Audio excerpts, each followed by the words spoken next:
Chapter 326. Wearing her cloud-treading boots, she looked down at the town below.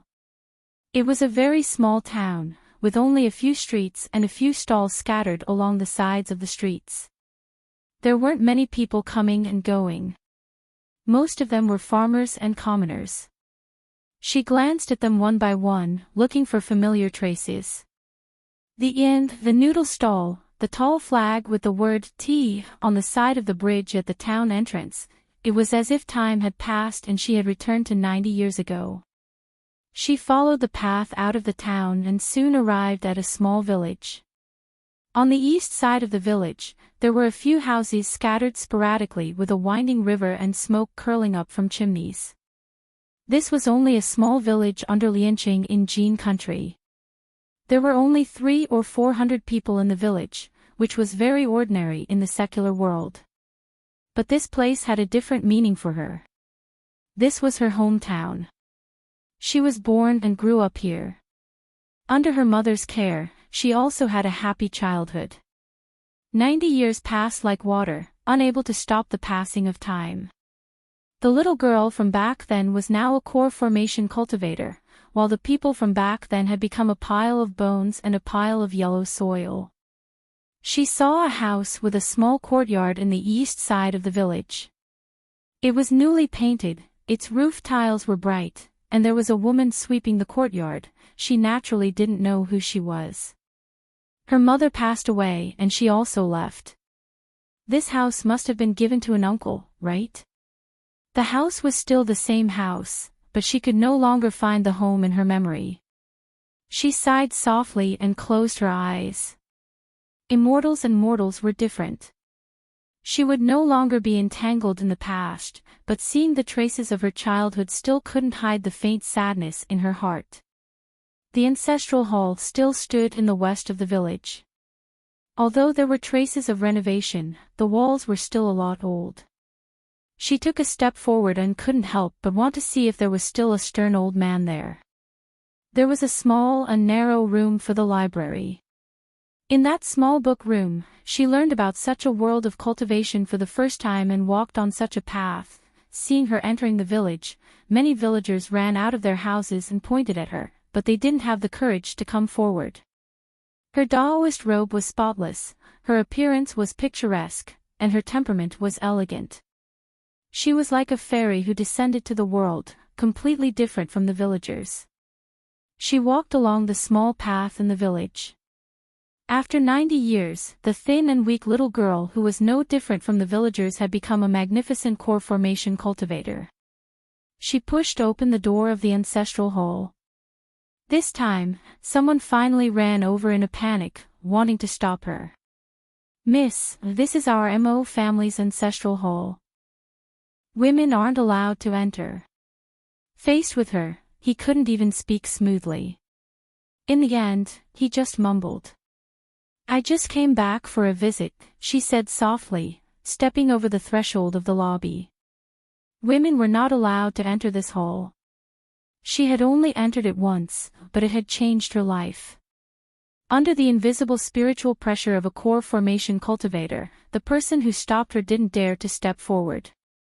He could only watch as she walked forward, stood in front of the ancestral tablets, and reached out her hand to touch one of the tablets. Although women were not allowed to enter the ancestral hall, her mother had found a son-in-law, and her memorial tablet was still enshrined in the ancestral hall after her death. At that time, she hadn't confirmed her father's death yet, so there was only her mother's memorial tablet. All these years, no one had paid their respects to her. "Mother, don't you feel very lonely being here alone? I'll take you away and bury you with me, okay?" Mo Tiange smiled, waved her sleeve, and the dust on the memorial tablet was swept away. She then put the tablet into her chinkuan bag. "Miss." That person turned pale with fright. No need to panic." She turned her head and smiled at the person. "I'm a descendant of the Mo family. This is my mother's spirit. Today, I came to collect it." Hearing those words, the man was startled. He was speechless. He was a little old man in his 50s or 60s. He thought he had seen all the children in the village, but the woman in front of him was a complete stranger. This fairy-like girl was a descendant of the Mo family. Mo Tiange turned her head and looked at the highest position. Mo Yaoqing's tablet. There were only these 5 words on the jade tablet, there was no title. However, perhaps none of the descendants knew that their ancestor wasn't immortal, right? She didn't know what mysteries were written on this tablet. She muttered to herself for a moment, then gently raised her hand. The jade tablet flew into her hand out of thin air. Upon seeing this, the little old man who stopped her turned pale with fright. You. Miss, are you an immortal? Mo Tiange paused and looked sideways. How did you know? The little old man looked at the position where she took the tablet and was suddenly shocked. You're. Mo Tiange wrinkled her brows. You know who I am. The little old man took a deep breath, then suddenly knelt down and kowtowed. Mo Ijia greets second grandaunt. Second grandaunt. This title made Mo Tiange fall into a trance for a moment. She thought about it carefully and realized that among the girls of her generation in the village, she was indeed ranked second. Tian Xiao was the eldest granddaughter, and she was the second granddaughter. She smiled. It's been 90 years. I didn't expect someone would remember me. The little old man looked up at her with awe and said, Everyone in the village knows that second grandaunt was taken away by an immortal. Second grandaunt, please wait here for a moment. I'll go invite eldest uncle. Eldest uncle. Before Mo Tiange could ask, the little old man already stood up while trembling and hurriedly ran out of the room. According to the little old man's title, she should be 2 generations older than him, and eldest uncle was also 2 generations older than him. Could it be that there were still living members of the Mo family in her generation? Mo Tiange felt it was a bit unbelievable, but she would know the answer in a moment. She smiled, then looked down at Mo Yaoqing's tablet. This tablet was made of jade, and it was jade with spiritual aura. When she left the Mo family's village, she was still young, so she didn't know what to make of it. She also didn't feel that there was a small restriction here. This restriction was very delicate. If she wasn't very proficient in formations and had read Mo Yaoqing's notes, it would have been very difficult for her to see through it even with her current cultivation level. She would have just treated it as an ordinary piece of jade with spiritual aura. Mo Tiange smiled, gathered spiritual aura between her fingers, and inserted it into the jade tablet. The hard jade tablet was like mist. Mo Tiange took out a jade slip from it, and the jade tablet was intact. After taking out the jade slip, most of the spiritual aura on the tablet had dissipated. Mo Tiange raised her hand, put Mo Yaoqing's tablet back to its original place, and put the jade slip into her qianquan bag. More and more people gathered at the entrance of the ancestral hall.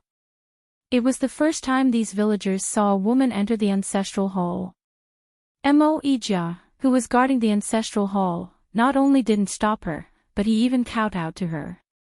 They surrounded the ancestral hall's entrance, pointing at Mo Tiange and whispering, trying to guess her identity, but none of them dared to enter. Great-grandfather. Great-grandfather is here. A commotion arose in the crowd. Eldest uncle. Mo Ijia's excited voice rang out. Here. Second grandaunt is here. The crowd was pushed aside, and a trembling old man with wrinkled skin and white hair, so old that he could barely walk, was supported inside. Seeing him walking over, everyone respectfully retreated. The old man raised his head and stared at Mo Tiange for a long time with his cloudy eyes. He looked shocked and walked towards her while trembling. Tiange. Are you Tiange? She couldn't find any trace of him in her memory, but the old man in front of her overlapped with the grandfather in her mind. Mo Tiange stared at the dying old man in front of her and said softly, Are you? Tianjun. The old man's cloudy tears fell down. You're finally back. Mo Tiange took a deep breath. Tianjun should be 2 years older than me, right? She was 98 years old now, so Tianjun should be 100 years old. He was actually still alive. Tianjun, are you okay? Staring at the old man in front of her who couldn't even walk, Mo Tiange let out a sigh. This time, when she returned to the secular world, she really didn't expect to run into an acquaintance. She thought after 90 years, the world had already changed. I'm very good. I lived to 100 years old. Very good, very good. Mo Tianjun trembled and wiped his tears. When people get old, they become easily excited. At that time, when they were still children, he always liked to bully his younger sister and pull her braids. Later, when he grew up a bit, he realized he should also show more care to this younger sister. But not long after, she left and never came back. Now, he was old and had one foot in the coffin, but she finally came back, but she was still young.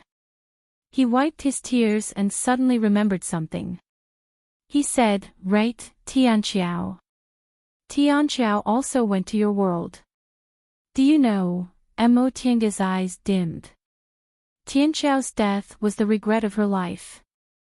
I met her. She said softly, but she's already passed away. Really? Mo Tianjun sighed, but he didn't feel very sad. He had lived for a long time and had seen many deaths. He was used to the death of his loved ones. Not to mention his parents and brothers, even his own children had passed away and his grandchildren had begun to grow old. He didn't know why he had lived for so long. Tianqiao isn't an immortal. I've long guessed she's probably already passed away, Mo Tiange didn't explain. It was good to let him think that way. He was already so old and had long been mentally prepared, so why should she make him sad again? Tiange, you're already an immortal, aren't you? Mo Tiange smiled. Yes. I'm successful in my cultivation now and have the ability of an immortal. Before Mo Tianjun could say anything, the young man who had been supporting him suddenly knelt down. Great-grandaunt, since you're already an immortal, please save great-grandfather. Great-grandfather, before the young man could finish his words, Mo Tiange raised her hand and stopped him. You don't need to say anything. Your great-grandfather is immortal. God is already merciful for him to live to 100 years old. I can make his body healthy, but I can't change his cycle of life and death.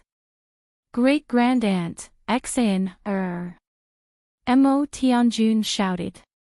Although he was old and his voice was hoarse, he still had prestige, so the young man didn't dare to say anything else. Mo Tianjun looked at Mo Tiange and said, people have to live, grow old, get sick, and die. I'm already satisfied that I've lived for so long, but these descendants of the Mo family. Tiange, I know you cultivators need spiritual roots. Only with spiritual roots can you have fated chances to cultivate. Today, I'll be thick-skinned and beg you. If the descendants of the Mo family have this kind of spiritual root, please give them some fated chances. Mo Tianjun was already tired after speaking for such a long time. The young man hastily stood up and supported him. Mo Tiange glanced at the young man and smiled. All right, I'm also a descendant of the Mo family. It's only a slight effort, so it's only natural. But whether they have a fated chance to become an immortal or not isn't something I can decide. Within today, all the descendants of the Mo family can come here to try whether they have a fated chance to become an immortal or not. If they do, I'll take them on the path to immortality. If they don't, then forget about it. Chapter 327. Facing Mo Tianjun's eager gaze, Mo Tiange sighed softly and shook her head. After half a day of testing, none of the more than 400 people in Mo family's village had spiritual roots, including newborn babies and dying old men. This was very normal. Among mortals, it was hard to find 1 in 10,000 who possessed spiritual roots, even if the Mo family's ancestor was a cultivator. Mo Yaoqing and Zhong Muling, the children of 2 nascent soul cultivators, also didn't have spiritual roots. Moreover, after so many generations, the hereditary factors had long been diluted by other blood relations. There was probably only one person like her, who possessed both a purine constitution and a spiritual root, in these few thousand years. Mo Tianjuan's face was full of disappointment as he muttered, "In the end, I still don't have any." Mo Tiange comforted him. Spiritual roots are 1 in a million, so it's normal not to have any. Even if you have spiritual roots, if your aptitude is poor, it'll be even more difficult to set foot on the path to immortality.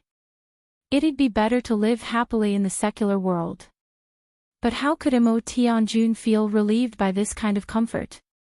Ever since Mo Tiange was taken away by immortals and his younger sister left with her brother-in-law, a cultivator, he had been yearning for that world.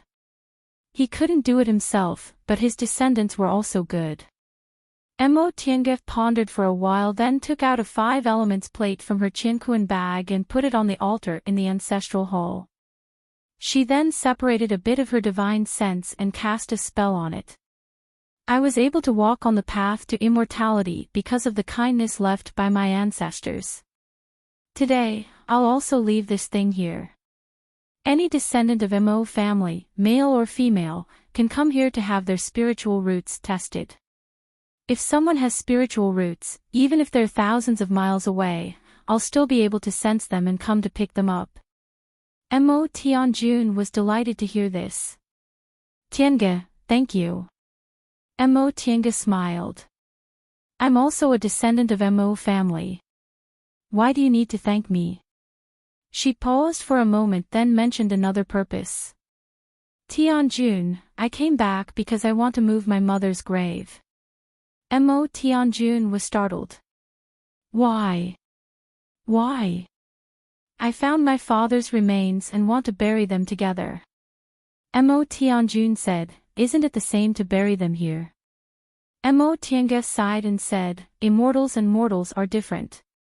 After I leave this time, I probably won't set foot on the secular world again, so I want them to be closer to me. Mo Tianjun was speechless. He had lived for 100 years and had seen a few cultivators. He had learned some things about the immortal cultivation world from them. He knew that for cultivators, relatives and clans weren't that important. What united them was not only their bloodline, but also their interests. Among them, there were very few people like Tiangu who came back especially for the sake of their parents' graves. Now that Tiange wanted to move his mother's remains out of the ancestral grave, he had no reason to stop her. All these years, the 4th aunt's grave had been left unattended. Only when he thought of it occasionally would he ask his grandchildren to clear the weeds. That is fine. After a long time, he nodded solemnly. 4th uncle isn't immortal. 4th aunt has suffered all her life, so it's a good thing that she can be buried with him. Besides, you are a family. If you want to move, I have no reason to stop you. The day passed very quickly. In the evening, the young men of Mo clan followed Mo Tianjuan's instructions and handed the urn containing the bones to Mo Tiange. Mo Tiange put away the bones, then stood up. All right, I should go now. Mo Tianjun stood up shakily. I'll see you off. Once he saw her off, he was afraid it would be goodbye forever. Mo Tiange gently supported him. A wisp of spiritual aura flowed out of her fingers and poured into Mo Tianjuan's body. Mo Tianjun stiffened, but soon, he felt comfortable all over, as if he was dozens of years younger. This is, Mo Tiange smiled and said, although I'm a cultivator, I can't change the mortal's way of life and death. But with this spiritual aura protecting your body, you'll definitely be healthy and free of disease when you reach the end of your life. Then, she glanced around and waved her hand softly. The door of the ancestral hall closed without any wind. She took out a jade box from her robe and handed it to Mo Tianjun. There's a talisman, a low-grade cultivation technique manual, and some miscellaneous items inside. If someone among the descendants of Mo clan is tested to have spiritual roots and I don't come back, burn this talisman. If there's still no one, it means I've already passed away and my inheritance has been severed. At that time, give the things inside to the person with spiritual roots and let him find his own path to immortality. Mo Tianjun took it excitedly. Okay, I've put a restriction on this jade box. Only descendants of Mo clan can open it. You must take good care of this thing and never leak it. Otherwise, you might bring a fatal disaster to yourself. Remember this. Mo Tianjun solemnly agreed and carefully put the thing away. Then Mo Tiange waved goodbye to Mo Tianjun. Under the gazes of the Mo family, a cloud appeared under her feet and she flew into the sky. She took one last look at the small village from the sky, then turned into a flight light and disappeared into the horizon. The villagers of Mo family's village were still staring at the sky in a daze. Immortal. This is an immortal. Father, I also want to become an immortal. You're a girl. How can you become an immortal? Quickly go and light a fire. Why can't I become an immortal? Great-grandaunt is also a girl. Great-grandfather said girls can enter the ancestral hall from now on. Great-grandaunt is great-grandaunt. Do you think anyone can become an immortal? You're still disobedient. Mo Tiange couldn't hear these words. She took out the jade slip from her cloud-treading boots and injected her divine sense into it. A moment later, she withdrew her divine sense and smiled slightly. Her premonition was correct. Mo Yaoqing really left a message about her death in Mo family's village. She said in the jade slip that she knew she didn't have much time left in her lifespan, so she returned to Mo family's village to leave an opportunity for the descendants of the Mo family to step onto the path of immortality. She also left this jade slip in the jade tablet to explain her plans. She planned to return to Linhai and make arrangements for her funeral. However, the place she prepared for her death wasn't inside Bishuan Court but a secret place she accidentally found in the past. Aside from her, Bishuan Court had never produced a nascent soul cultivator. Mo Yaoqing was a genius, so she had many powerful magic weapons with her. She was worried that leaving behind so many magic weapons would be a disaster, not a blessing. After thinking for a long time, she decided to leave some of them to pass on to her disciples and leave some of them in the place of her death. She then left clues about her former immortal's cave. Whether it was the descendants of the Mo family or the disciples of Bishuan Court, if they reached the nascent soul realm, they could see through her restrictions and discover the message. Several thousand years had passed, but things were still beyond Mo Yaoqing's expectations. Mo Tiange was only in the core formation realm, but by relying on the powerful divine sense tempered by the soul-refining art and her proficiency in formations and restrictions, she discovered this jade slip. What caught Mo Tiange's attention was that this jade slip recorded some things that weren't in her personal notes. For example, Mo Yaoqing mentioned she had a detailed cultivation experience. Not only did it record her understanding of cultivating the art of Sunu for more than 1,000 years, but it also recorded some secret places she'd been to, as well as her own detailed experiences. These were all valuable information, and all of them were stored in the place of her death. This made Mo Tiange extremely excited. Mo Yaoqing's personal notes she obtained before were merely some things she casually recorded, such as the cultivation of spells, the modification of pill recipes, and some immature ideas. She was able to refine the heaven and earth fan and obtained great benefits from them.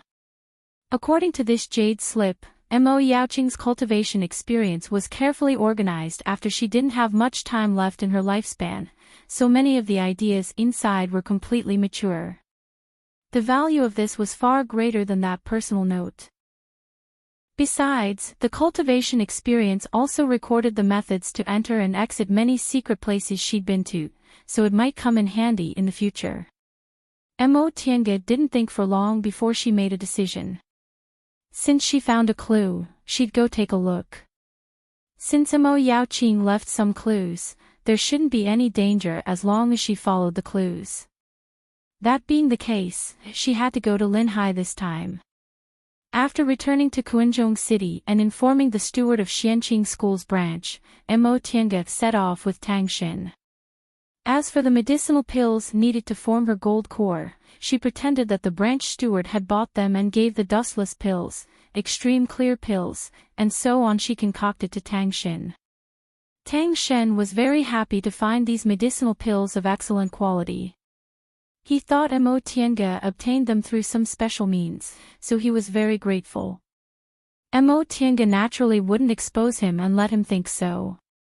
With the help of a core formation cultivator, Tang Xin safely reached the vicinity of Mount Yuheng in East Kunwu.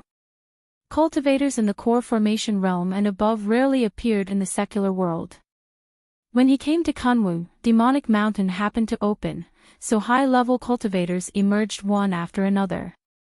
That was why he was so unlucky to run into the hands of a nascent soul cultivator. Mo Tiange also reminded Tang Xin about this.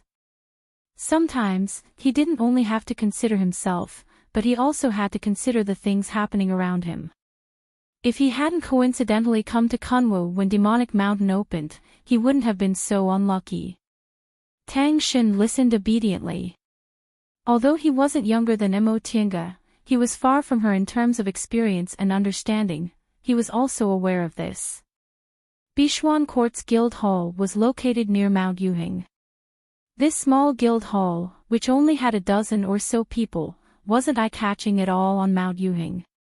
People who didn't know would only think it was a small shop. This shop sold some special products from the Eastern Sea, which was considered special on Mount Yuheng, so its business was quite good. However, Tang Xin told Mo Tiange that the things sold in this small shop were ordinary things. The truly valuable materials were directly sold to the nearby cultivation groups and big clans. For Bishuan Court, this was actually quite a lot of income. Mo Tiange was a bit tempted. The Eastern Sea had one kind of product that Kunwu didn't have, beast cores of demonic beasts in the sea. These beast cores were different from the beast cores of demonic beasts in the southern forest. They could be concocted into some special medicinal pills. It would be a good thing if they could facilitate the beast core transaction between Bishuan Court and Xianqing School. After all, with her there, Xianqing School wouldn't lower the price too much. Other cultivation groups would inevitably use their power to pressure others, so Xianqing School would also have another channel to collect materials. However, this matter couldn't be rushed. Beast cores weren't something that only low-level demonic beasts had. According to the guild hall, Bishuan Court still didn't have a core formation cultivator, so they didn't have the ability to hunt for beast cores of demonic beasts in the sea. After arriving at Bishuan Court's guild hall, the two of them stepped into the transporting formation under the respectful escort of the guild hall steward, heading towards Linhai. Chapter 328. The white light from the transporting formation dissipated, and Mo Tiange looked around. Elder Yi, we meet again. Wei Haolan stood in front of her with a smile. 40 years had passed, but her cultivation level hadn't changed, and her appearance hadn't changed much either. Wei Haolan was only about 100 years old back then. Even if she couldn't make a realm breakthrough in her lifetime, she still had more than 200 years to live. Judging from her current appearance, she seemed to be living a good life. Mo Tiange also smiled. Sect Head Wei, it's been many years since we last met. How have you been? Thanks to Elder Ye's blessings, I've been very happy these years. The two of them looked at each other and couldn't help but laugh. Wei Haolan watched as the two of them walked out of the transporting formation. She looked at Tang Xin reproachfully. Junior Marshall Brother Tang, how could you be so careless? You've been missing for so long, we almost thought you died. Tang Shen lowered his head and said apologetically, Senior Marshal Sister Sect Head, I'm sorry. I overestimated myself and didn't handle things well. Wei Haolan didn't blame him anymore. She just said, since you're back and you've contacted Elder Yi, let's forget about this matter. Junior Marshal Brother Tang, you've worked hard these past dozen years. We'll talk about other things later. Go rest first. Yes. Tang Shen grunted in response. He then reached into his Qiankuan bag and took out the medicine. Senior Marshal Sister Sect Head, these are medicinal pills for core formation that Elder Yi helped me buy. In addition, Elder Yi also helped me buy a high-grade breath-concealing technique. These spirit stones were paid for by her first. Wei Haolan took them then thanked Mo Tiange with a smile. Elder Yi, this time, it's all thanks to you. Mo Tiange smiled and waved her hand. Since I'm Bishuan Court's guest elder and I've accepted your offerings, I should do something for Bishuan Court when I need it. Upon hearing what Wei Haolan said, Wei Haolan no longer thanked her. She said to Tang Shen gently, Junior Marshal Brother Tang, you don't need to worry. You're working for the school. Since you lost this batch of spirit stones, the school will take care of it for you. Rest assured. Tang Shen felt slightly relieved. In order to buy medicinal pills for core formation, he had brought a huge number of spirit stones with him this time. After losing these spirit stones, he felt very remorseful. Only after he heard Wei Haolan's consolation did he feel a bit better. Thank you, Senior Marshal Sister Sect Head. I'll take my leave first. Yes. As Wei Haolan and Mo Tiange watched Tang Shen leave through the tunnel with his head lowered, Wei Haolan and Mo Tiange looked at each other and smiled. Wei Haolan made an inviting gesture then started walking together with Mo Tiange. As they walked, she said, in fact, I originally didn't agree to let Junior Marshal Brother Tang go, but Junior Marshal Brother Tang always yearned to go to Kunwu. Seeing that he's become more and more mature in handling matters these past few years, I took the risk and let him go. I didn't expect something would still go wrong. Mo Tiange smiled faintly and said, this matter can't be blamed on him. It's just that the timing he went to Kunwu wasn't right. I know. Wei Haolan sighed. Otherwise, I wouldn't have said nothing. Junior Marshal Brother Tang has been a lot more careful these past few years, but his constitution is still a disaster. If he goes out, it's hard to guarantee that he won't have an accident. Mo Tiange smiled faintly. This problem can't be solved unless he forms his gold core one day and successfully cultivates the breath-concealing technique. It's easier said than done. Wei Haolan rubbed the space between her eyebrows. Junior Marshal Brother Tang's cultivation has been going smoothly these past few years, but he's still a fine line away from the late stage of the foundation building realm. He's never been able to make a breakthrough. This kind of thing can't be rushed. Mo Tiange comforted her. Some people have an epiphany in one day, while some people stay where they are for dozens of years. Breaking through realms depends on personal experience. Wei Haolan smiled. Since Elder Yi has returned, I have to ask you to give me some advice. Mo Tiange only smiled. I can only give some advice about realm breakthroughs. I can't give too many pointers. After all, everyone's situation is different. And I understand what Elder Yi said. After walking for a while, Wei Haolan suddenly turned to look at Mo Tiange and said with a smile, look at my memory. I actually forgot such an important thing. Elder Yi, I still haven't congratulated you for advancing to the core formation realm. You're not even 100 years old, but you're already a core formation cultivator. You can be considered a rare genius in 1,000 years. Mo Tiange had heard a lot about geniuses in Kunwu. She smiled and shook her head. Sect Head Wei, don't praise me. Not to mention rare geniuses in 1,000 years, Xianqing School alone has produced 3 cultivators who advanced to the core formation realm before 100 years old. I really can't accept this. Oh, right. Wei Haolan nodded, looking at her with endless envy. It's really because Xianqing School has produced geniuses one after another in the past several hundred years. Mo Tiange just smiled, but she was actually very proud of herself.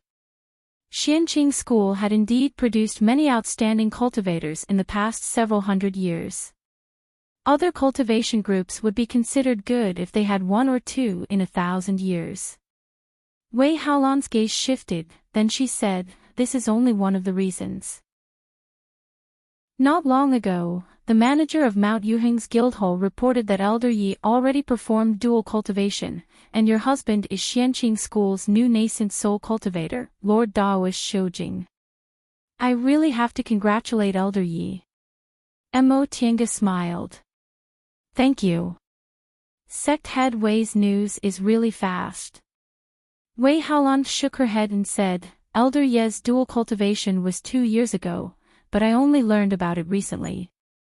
Our Bichuan Court's Guildhall in Kunwu is still not doing enough. This isn't a secret, so we should have reported it earlier. What she said was related to Bichuan Court's specific affairs. Mo Tiange was only a nominal guest elder, so she just smiled and didn't say much. The two of them quickly left through the tunnel and arrived at the conference hall.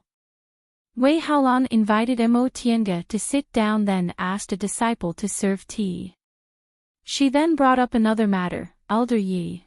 Although I asked Elder Yi to send Junior Marshal Brother Tang back, there's no need for you to be transported here together. Presumably, Elder Yi doesn't lack spirit stones and is in a hurry to come and get them, right? Mo Tiange smiled. In any case, I'm Bichuan Court's guest elder. We haven't seen each other for many years, so isn't it good for me to come and take a look? Of course it's good to come and take a look, but my intuition has always been very accurate. Faced with Wei Haolan's faint smile, Mo Tiange could only sigh. Alright, I do have some matters, Wei Haolan then asked, do you need help with anything? Not at the moment. Mo Tiange pondered in her heart. This matter was still unclear, so she didn't want to talk about it in detail. After all, this matter was a bit difficult, and Bichuan Court didn't even have a core formation cultivator now. Wei Haolan was a smart person, so she didn't pursue the matter. She just said, if there's anything you need help with, Elder Yi, please don't hesitate to ask. Thank you. Mo Tiange then asked about Bichuan Court's situation in the past several decades, and Wei Haolan answered her questions one by one. Back then, after Bichuan Court was almost exterminated, an opportunity arrived. The discovery of the Spirit Stone vein in the Eastern Sea and the change in the group's rules allowed Bichuan Court's strength to recover rapidly.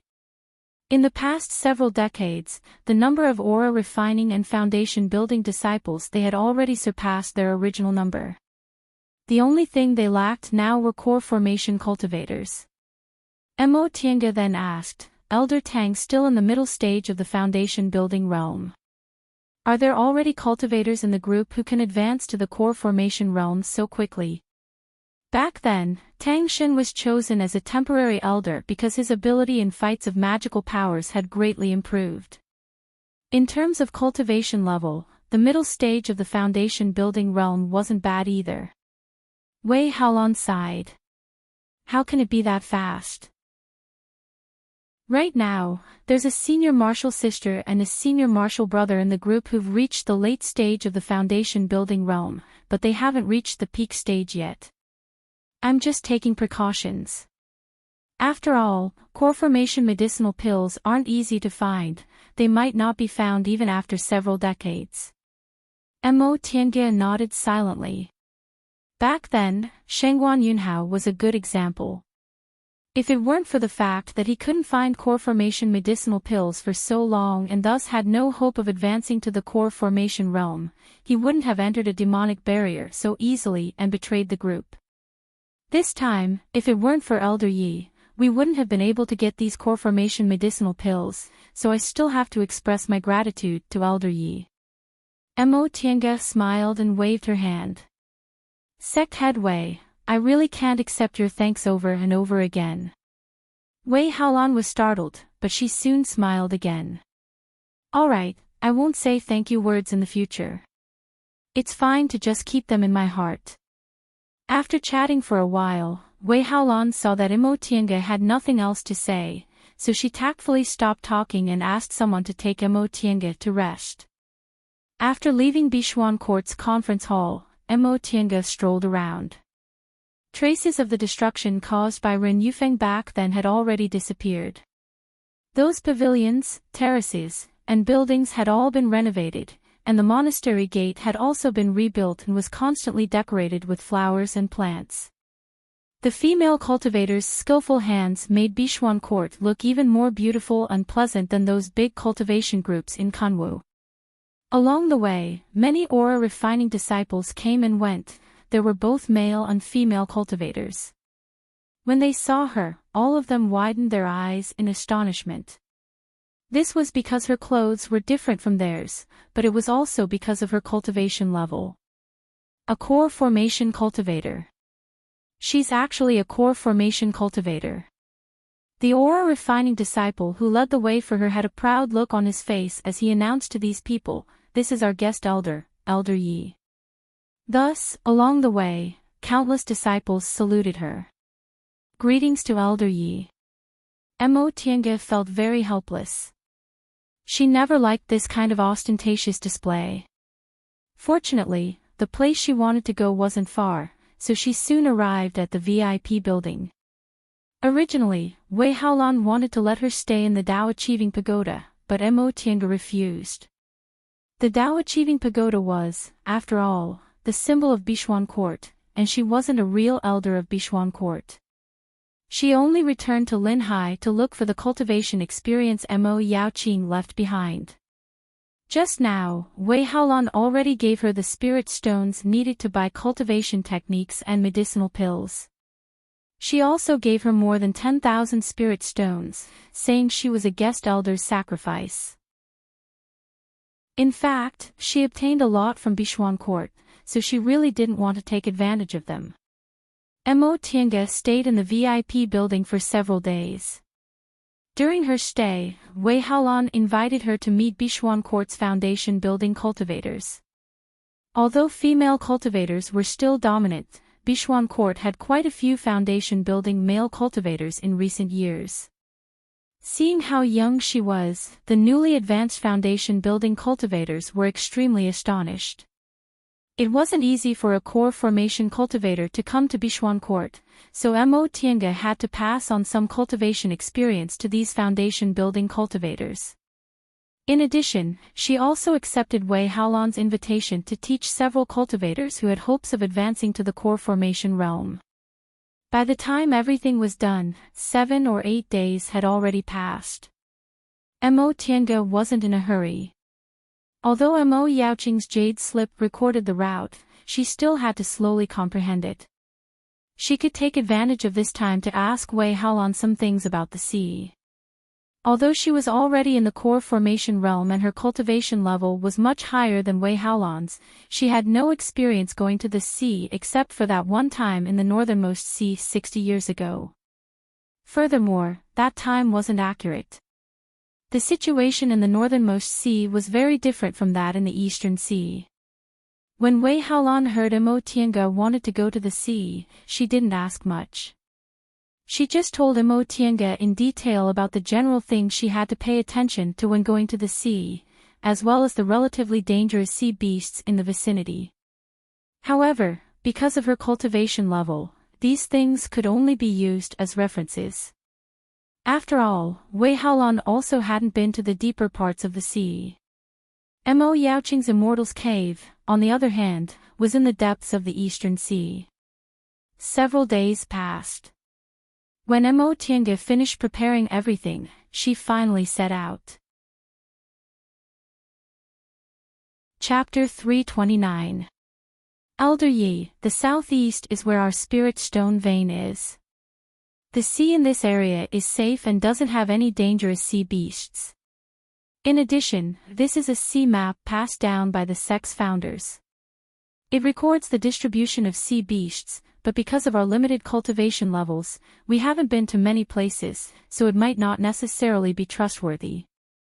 Mo Tiange took the sea map from Wei Haolan and said sincerely, "Thank you. With this sea map, my trip will be much safer." Mo Tiange smiled and waved her hand. "Elder Yi, you're our Bichuan court's guest elder and we're indebted to you, so this kind of trivial matter is something we should do." Mo Tiange also understood Bichuan court's current situation. They had spirit stones and disciples, but what they lacked was some ways to obtain scarce resources and guidance from high-level cultivators. Therefore, a guest elder like her was very important to Bichuan court. Wei Haolan would definitely do her best to satisfy Mo Tiange's request and ask her to help Bichuan court. Wei Haolan didn't only agree to Mo Tiange's request only because they went through trials and tribulations together several decades ago and because the sect founder was her ancestor. After all, Wei Haolan had an extraordinary status in Xianqing school. It would be much easier to get some medicinal pills or even core formation cultivation techniques if they could form a relationship with her. Moreover, Wei Haolan's cultivation level was high and her future was promising. If she formed her nascent soul in the future, Bichuan court would benefit greatly as long as she occasionally looked after them. Nevertheless, Mo Tiange didn't care about Wei Haolan's plan. In any case, who could truly be good to someone without selfish motives in the cultivation world? It was enough as long as Wei Haolan didn't have any bad intentions. Besides, Wei Haolan and Bichuan court had that kind of relationship, so she was much more reliable than strangers. As Mo Tiange put away the sea map, she suddenly remembered something and said, "Sect head Wei, there's something I want to ask you." "Oh. Please speak, Elder Yi." Mo Tiange said, "There's a fishing village near Linhai town, and there's a fisherman named Shui San. When I came to Linhai 60 years ago, I had a fated encounter with his family. He had a daughter who was tested to have 5 spiritual roots, so she should be 68 years old now. When Linhai was in chaos, I don't know how they were doing. Please help me ask around." Upon hearing this was such a trivial matter, Wei Haolan readily agreed. "Rest assured, Elder Yi. It's just a trivial matter. Thank you in advance." Mo Tiange then raised her head and gazed at the eastern sea. As far as the eye could see, the sea was boundless. The sea breeze blew gently, and the ripples were clear and crystalline. When the wind was gentle and the sun was bright, the sea was so calm and beautiful. However, when it was angry, the waves were turbulent. In the face of its fury, humans, even cultivators, would find it difficult to calmly face it. Only those who reached the nascent soul stage and had the ability to move mountains and drain oceans would be able to face the fury of the ocean without fear. Mo Tiange speculated that since Mo Yaoqing set up her Immortal's cave in the depths of the eastern sea, there was bound to be danger there. Although they had a map of the route she left behind, there were bound to be high-level sea beasts lurking in the depths of the sea. Perhaps it was because of this consideration that they had set up such a complicated restriction. However, she was not afraid. First of all, her natal magic weapon, the Heaven and Earth Fan, had reached the advanced level. This treasure's lethality wasn't very high, but its defensive and trapping abilities were top-notch. Coupled with her cloud-treading boots, white silk handkerchief, and virtual sky world, she had a lot of life-saving means that ordinary core formation cultivators simply couldn't compare to. As long as she wasn't too unlucky, her life wouldn't be in danger. "Sect head Wei, I'll take my leave first." Wei Haolan cupped her hands. "Elder Yi, come back soon." This time, Wei Haolan was much more polite. Although the two of them were still as close as before, it was inevitable that there was some respect in her tone. Mo Tiange smiled. Clouds formed under her feet and she soared into the sky, turning into a flight light that swept towards the depths of the sea. After advancing to the core formation realm, a top-grade magic weapon like the cloud-treading boots could truly display its power. When she was building her foundation, although she could also fly while wearing the cloud-treading boots, her speed wasn't as fast as now. After she advanced to the core formation realm, when she used the cloud-treading boots, clouds would form under her feet and these clouds would carry her to fly, saving her a lot of spiritual power. A core formation cultivator's speed was extremely fast. In just half a day, she had already passed the location of the spirit stone vein Wei Haolan mentioned. If she flew further into the depths of the Eastern Sea, she didn't know what she would encounter. Mo Tiange pondered for a moment. She decided to fly a bit higher to avoid disturbing the powerful sea beasts, but she couldn't fly any higher because she still had to look at the surface of the sea to find the marks Mo Yaoqing left behind. More than 5,000 years had passed. Mo Tiange wasn't sure whether the marks Mo Yaoqing left behind were still effective or not. However, with Mo Yaoqing's intelligence, she should have thought of this problem.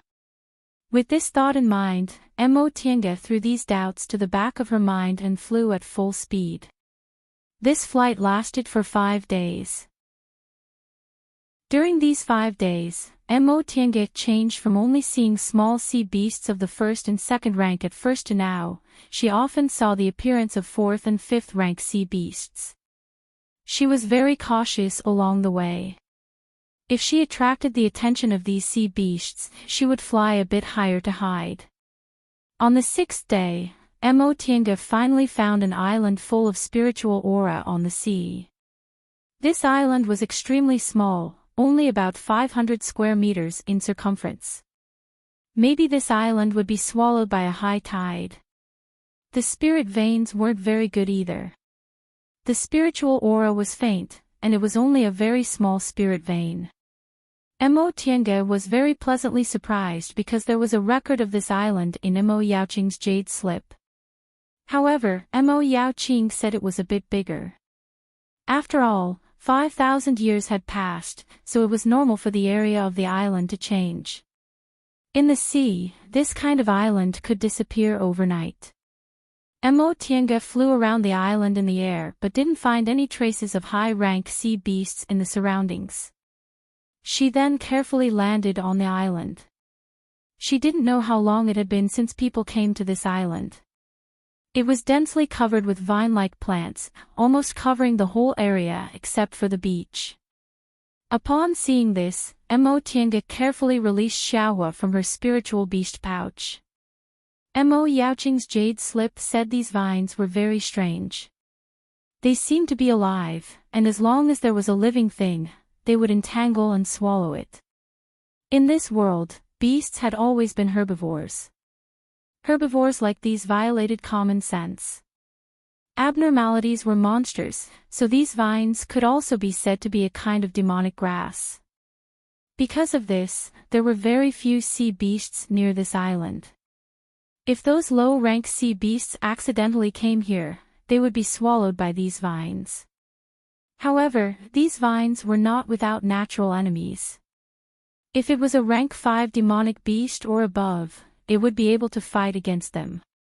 Moreover, some sea beasts liked to eat these vines because these vines often ate demonic beasts and contained more spiritual qi than ordinary spirit grasses. Swallowing these vines would also be beneficial to one's cultivation. The reason why Mo Yaoqing recorded these islands in the jade slip was because there was still a long way to go. The sea wasn't like land. You could stop and rest when you were tired of flying. It was normal to not see land for several days or even dozens of days. Therefore, if someone wanted to find her immortal's cave, they would need to rest on this island. Although flying consumed very little spiritual aura, if one couldn't rest, even if one's spiritual aura was replenished by spirit recovering pills, the mental fatigue would be unbearable. Once one's mental state was bad, one's reaction to danger would be slow, and their strength would drop a lot. Therefore, Mo Yaoqing recorded the locations of many islands that could provide temporary rest on the jade slip.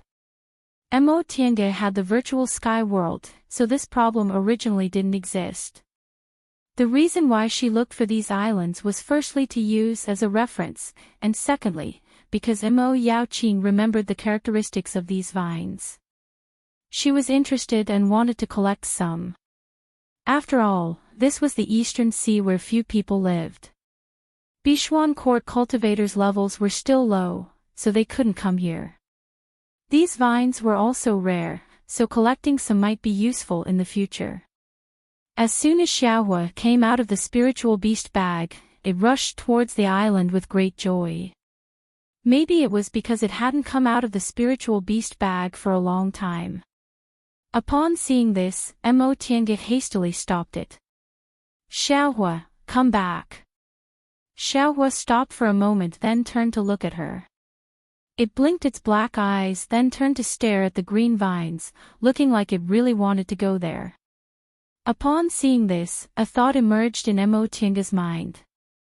Could it be that not only sea beasts, but even a land-based spiritual beast like Xiaohua also instinctively wanted to eat these? Mo Yaoqing didn't say what would happen to spiritual beasts if they ate these vines. She only briefly mentioned the characteristics of these vines in the jade slip and told them to pay attention to them when resting here. However, since sea beasts like to eat them, it should be the same for spiritual beasts, right? With this thought in mind, Mo Tiange said to Xiaohua, Xiaohua, use your magic to attack them. Xiaohua and her mind were connected, so after receiving her order, it immediately jumped and spewed out sun-real fire. All spiritual herbs were afraid of things like gold and fire. Even if these vines were demonic herbs, they were no exception. Once Xiaohua's sun-real fire came out, the vines, which were originally as peaceful as ordinary plants, instantly rose to avoid the sun-real fire. Upon seeing this, Xiaohua's eyes widened. It jumped up and shot another sun-real fire at the roots of the vines. This time, even if the vines tried to dodge and panic, they couldn't escape. The roots were immediately burned black, and the branches and leaves softened. Woo-woo! Xiaohua cried out excitedly. It ran over and bit those branches and leaves, then started to chew them. Mo Tiange saw that it could deal with them easily, so she didn't pay much attention to it. After all, Xiaohua was already in the 5th rank and was a mutated beast. Ordinary demonic beasts couldn't do anything to it, let alone these vines. Since it liked to eat them, she let it eat them. With this thought in mind, she took out a flying sword and, relying on her high cultivation level, uprooted some vines. She used her spiritual power to suppress them and sealed them in a jade box. She originally planned to wait for Xiaohua to eat enough before entering the virtual sky world to rest. Who would have thought that this little guy seemed to be addicted to eating and wouldn't leave? Mo Tiange thought about it. There weren't any high-rank sea beasts in the vicinity, so she might as well let it go. She found a place to lay a defensive formation and rest while she was at it, continuing to study Mo Yaoqing's route map. Mo Tiange took out the jade slip and the sea map Wei Haolan gave her, then carefully compared the two. In terms of meticulousness, Mo Yaoqing's map was naturally better. She carefully recorded the route she took that year. She clearly remembered which places had islands to refer to and what kind of demonic beasts there were. However, the sea map Wei Haolan gave her might be more accurate. After all, Mo Yaoqing was a person from 5,000 years ago.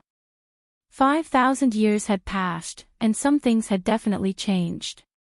The small island might disappear, but another island might appear, and the demonic beasts might have migrated. According to Mo Yaoqing's notes, if she flew southeast from this small island, there would be a big island. However, according to Wei Haolan's sea map, there was no big island there. Mo Tiange frowned. Which one was right in the end? Chapter 330. After thinking for a while, Emotianga shook her head and threw this question to the back of her mind. She just needed to see which one was correct. Anyway, that was the only way. Just as she was about to put away the jade slip and adjust her breath, she suddenly felt Xiaohua's spiritual aura fluctuation. She quickly turned around and saw Xiaohua running further and further away from her. At this moment, Xiaohua was fighting with a very thick vine.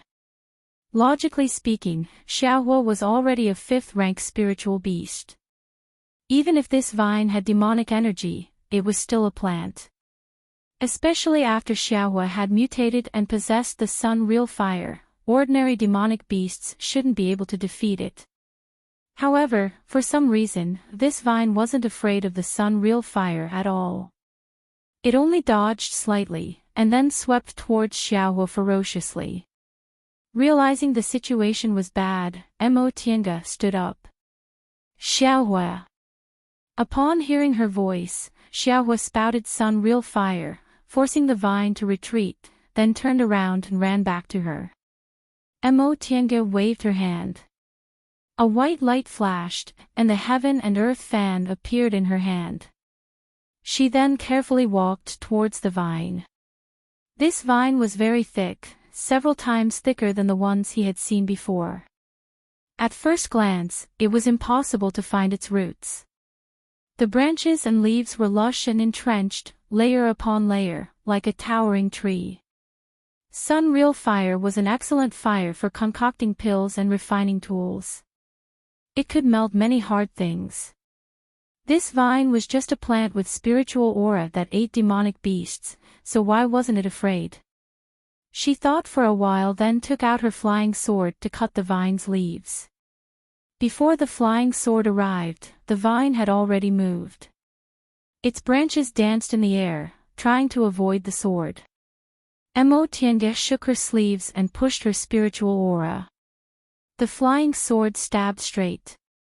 This time, it hit the target, but it only left a shallow sword mark on the vine. Emotianga frowned slightly. She wasn't good at flying swords, but this flying sword was a magic weapon given to her by Lord Daoist Jinghe. It was extremely sharp, but it actually couldn't cut it. Xiaohua, burn it with magic. Xiaohua obediently jumped forward and spouted Sun Real Fire again. This time, the vine moved a bit more. Its leaves danced wildly and swept several strong winds, blocking the real fire. However, Emotianga still noticed that there were burn marks at the ends of the leaves. The true sun fire was still useful, but the effect was not that good. However, using the sun's true flame to force the vines back was not enough. Emotianga pondered for a moment and came up with an idea. She took out the stone sculpture puppet from her chinkuan bag. Ever since she got these 2 puppets, she rarely used them against her enemies. It was because she advanced too quickly. However, these 2 puppets were extremely strong and could be useful in certain situations. At this moment, she was instructing the 2 puppets to walk towards the vine. The vine seemed to have sensed the spiritual energy, and its branches wrapped around the puppets. The 2 puppets stopped and swung their swords together. With one slash, it only left 2 shallow wounds on the vines. Then, these soft vines wrapped around the 2 puppets. Xiaohua was a little anxious, so it let out woo-woo sounds. These 2 puppets had always accompanied it in the virtual sky world, so they already had feelings for each other. Emotianga smiled and comforted it. Don't worry. Although the stone sculpture dolls were incredibly strong and hard, the vines were also extremely tough and flexible, perfectly restraining them. It was impossible for them to cut the vines. However, this wasn't Emotianga's plan when she took out the puppets. The vines wrapped around the 2 mannequins until they were unable to move. Then, the vines flung them backwards. At this time, Emotianga saw that there was a huge pocket between the tangled branches and leaves behind the vines, which looked like a big mouth. When the vines rolled the puppets over, the big mouth opened, and the vines threw the puppets inside. The big mouth closed and began to wriggle as if it was swallowing something. Seeing this scene, Emotianga smiled slightly. She moved her divine sense, and the big pocket suddenly protruded. The vine's branches and leaves began to tremble as if they were in pain. Then, the trembling became more and more violent, and even the big pocket hidden deep in the back began to twist. All of a sudden, with a rip, a hole appeared in the big pocket. The stone sculpture puppet's stone sword came out from inside, and green liquid flowed out. Xiaohua, spell. Xiaohua jumped up and sprayed Sun's real flame. At the same time, Emotianga's flying sword slashed forward. While the vine's branches were resisting the sun's real flame, it flew in through the gap and stabbed the big pocket behind it. This time, the flying sword neatly went into the handle, and more green liquid flowed out. Then, the two stone sculpture puppets broke out of the big pocket. The big pocket was no longer a pocket, it was so tattered that it almost looked like a sieve. More and more green liquid flowed out from inside, and the vine's movements became slower and slower. In the end, they finally hung down and stopped moving. Xiaohua immediately cheered a few times, rushed up, and began to gnaw at the pocket. Emotianga also walked over and studied this special vine.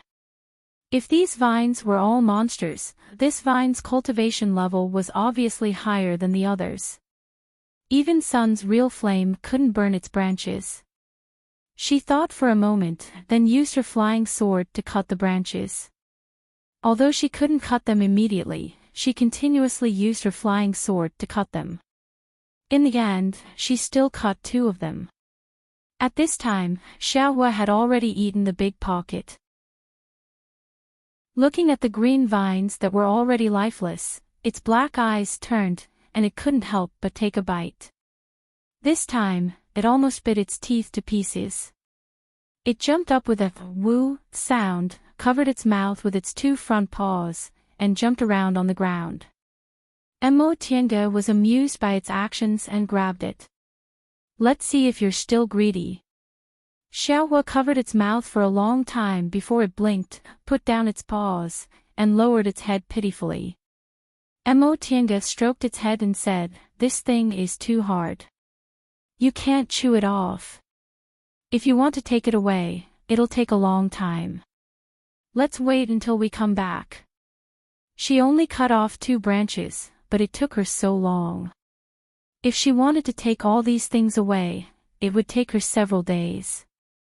The purpose of her trip was to find Mo Yaoqing's Immortal's cave, so she'd better finish her business first. She took Xiaohua into the virtual sky world, rested for a while, then left the virtual sky world and continued on their journey. They flew southeast for another 2 days. The sea was vast, and there was no trace of an island. Emotianga searched for a long time, using the compass to check her position. Eventually, she confirmed that the sea map Wei Haolan gave her was correct. There was indeed no big island here. Maybe after 5,000 years, that big island had already disappeared in the boundless sea. Helpless, she could only continue to look for the next sign. Just like that, she flew and stopped, searching for several months. When she was tired, she went into the virtual sky world to rest and play with the 2 spiritual beasts. When she was full of energy, she came out and continued to fly. During this time, she took several wrong turns and encountered several demonic beasts in the sea. On Mo Yaoqing's map, several small islands had already disappeared. Towards the end, the sea chart Wei Haolan gave her also didn't have any records. Mo Yaoqing had no choice but to rely on the compass to correct the direction bit by bit and find the right path. A few months later, Emotianga began to feel anxious. Although she didn't need to look for an island to rest and her spiritual aura was always full, every day she flew, she always saw the boundless sea. She didn't even have anyone to talk to, so the mental pressure was getting bigger and bigger. In a place that never changed, it was easy for people to feel anxious, even if she was a cultivator. Just as she was about to reach her limit, her divine sense jumped and she finally sensed spiritual aura fluctuations in the distance. Upon discovering this, Mo was overjoyed. She had been going around the sea for several months and had almost gone crazy. If she continued like this, she could only give up temporarily and enter the virtual sky world to cultivate her mental state. Fortunately, she finally sensed it. According to Mo Yaoqing's map, this was the last place she had to look for. The spiritual aura fluctuations became stronger and stronger, and an island finally appeared in her line of sight. Mo was ecstatic. She was glad that this island didn't become one of the sunken islands. If it did, her trip would have been in vain. But at this time, she became more cautious because Mo Yaoqing clearly said in the jade slip that there were powerful formations and restrictions in the Immortal's cave. She passed away in meditation. Mo Yaoqing was a genius. The part about formations in her notes gave Mo a lot of inspiration, not to mention the Immortal's cave she personally set up. Even if she had the map in her hand, Mo didn't dare to take it lightly. When she got closer, Mo circled several times over the island. This was a small island with a circumference of about 5 miles. It was surrounded by clouds and faint spiritual aura, giving off a fairy-like aura. Mo could see that there should be a middle-level spirit vein on this island, but most of the spiritual aura was restrained and only a small amount of spiritual aura escaped. This kind of spiritual aura couldn't attract the attention of high-level demonic beasts, but some low-level sea beasts appeared around the island. The island was ring-shaped. The outermost layer was a beach, and the inner layer was a gradually raised small mountain. Looking down from above, in the blue sea, a layer of fine white sand surrounded a piece of green, looking very beautiful. On the highest mountain in the middle, Mo found traces of formations, which were consistent with the records in Mo Yaoqing's jade slip. After confirming she was in the right place, Mo spread her hand and the white silk handkerchief flew out, turning into a thin mist that surrounded her. Then she held the heaven and earth fan tightly and slowly descended. Although she found the place, it was hard to say whether it was dangerous or not. After all, 5,000 years had passed, so it was normal to have some changes in the middle. When she finally stepped on the ground, Mo spread her divine sense first. Except for the location of the Immortal's cave mentioned by Mo Yaoqing, there was no danger in other places. She felt a little relieved and walked towards the Immortal's cave. Mo Yaoqing said there was a 7 extremes formation she created outside the Immortal's cave. She didn't explain how to break this formation in the jade slip, which could be regarded as a test for future generations. Coincidentally, Mo had obtained her personal notes, which contained sporadic records about this 7 extremes formation. Coupled with her own attainments in formations, she had a certain degree of confidence in breaking this formation. The so-called 7 extremes formation was actually the 5 elements and yin and yang. Each extreme was a test, and this formation was composed of 7 tests. Mo Yaoqing called this formation 7 extremes because she was proud of herself. She thought she had reached the pinnacle of combining the 5 elements and yin and yang in her cultivation realm, so she named it 7 extremes. In this formation, the 5 elements suddenly changed. Sometimes they restrained each other, and sometimes they promoted each other. It seemed to be metal, but it could also be water or fire. Yin and yang were mixed up, and it would be difficult to distinguish whether it was yin or yang unless one was extremely proficient in formations. Therefore, the secret to breaking this formation was actually one word: divide. As long as the division was clear, this formation would be easy to break. Chapter 331. Mo didn't enter the formation immediately. She already had an idea on how to break this 7 extremes formation and had been preparing for months. At this time, she directed the 2 stone sculpture puppets to enter the formation and triggered the formation one by sensing it with her divine sense. These two puppets weren't living creatures, and their materials were very special, so they wouldn't be affected by this formation at all. Tiange manipulated them with her divine sense and could clearly feel the changes in the formation. She manipulated them very carefully. Every time she found a suspicious point, she repeatedly used the puppets to test it until she figured out the changes of the 5 elements and yin. This process took a full 2 days. This 7 extremes formation was really too big and too complicated. 2 days later, Tiange let the 2 stone sculpture puppets come out of the 7 extremes formation. She had roughly figured out the changes of the 5 elements and yin in this 7 extremes formation, and she already had a way to deal with it. She still didn't enter the 7 extremes formation. Instead, she directly entered the virtual sky world and began to refine a magic weapon. She was still very clumsy about refining tools, but this time, she wasn't going to refine an ordinary magic weapon, but a formation tool. Formations and magic weapons were originally completely different fields, but under special circumstances, they could also be interconnected. Tiange was very familiar with making formation tools. Even if she wasn't good at refining tools, the probability of refining it into a magic weapon wouldn't be too low. She got the inspiration for this method of breaking formations from Qin Shi.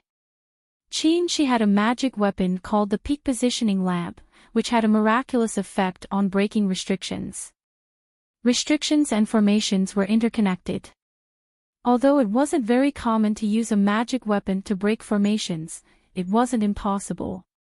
Of course, magic weapons used to break formations were very rare. For one thing, different formations required different methods of breaking formations. For another, such a magic weapon required the maker's attainments in formations to be too high. Formation masters were very rare in the cultivation world today. Most of the people who were good at formations were nascent soul cultivators who had a long life and were bored. However, their cultivation levels were superb, so they could completely break formations on the spot. Few people were bored enough to make a magic weapon to break formations. The reason why Tiange wanted to make this magic weapon was that this 7 extremes formation was too powerful. Yaoqing hid the jade slip so deeply that only nascent soul cultivators could see it, but she was only in the core formation realm now. Just now, after using the stone sculpture puppets to test the formation, he understood that if he were to personally enter the formation to break it, he would inevitably suffer some injuries. Thus, it was better to use a safer method. Another month passed as the refinement continued. The way of formations, to put it bluntly, was the understanding of the 5 elements, yin and yang, as well as precise calculations. This 7 extremes formation was Mo Yaoqing's proud work. It contained a huge amount of data, so calculating it was a very tiring thing. If she hadn't read Mo Yaoqing's notes, Tiange admitted that even if she had completely comprehended the Xuanji formation book, it would have taken her at least several months to completely deduce the 7 extremes formation. But in Mo Yaoqing's notes, there were fragmentary records of this formation, so she spent a month to comprehend the data of this formation. As long as the data of the 5 elements and yin and yang were clear, it would be a simple matter to create a tool to break the formation. After a few more days, the formation-breaking magic treasure was finally completed. Tiange called this magic treasure the star positioning compass. It was similar to a compass, but it was more sensitive to yin and yang and the 5 elements. After the star positioning compass was completed, Tiange rested in the virtual sky world for a day. Then she came out of the virtual sky world full of energy and faced the 7 extremes formation again. This time, the 2 stone sculpture puppets were still the first to enter. After the 2 puppets entered the formation, the 7 extremes formation suddenly burst into dazzling light. 5 colors of gold, cyan, blue, red, and yellow appeared, and black shadows and white lights kept flashing. At the same time, the moment the 7 extremes formation was activated, the spiritual aura on the whole island became chaotic. When the formation was completely triggered, Mo Tiange calmly took out the star positioning compass. The star positioning compass flew into the 7 extremes formation and emitted a sparkling white light. Under this white light, the surrounding 5 elements slowly stabilized. Of course, the 7 extremes formation wasn't so easy to break. After discovering this force, the 5 elements around the star positioning compass twisted and immediately changed into another combination of 5 elements.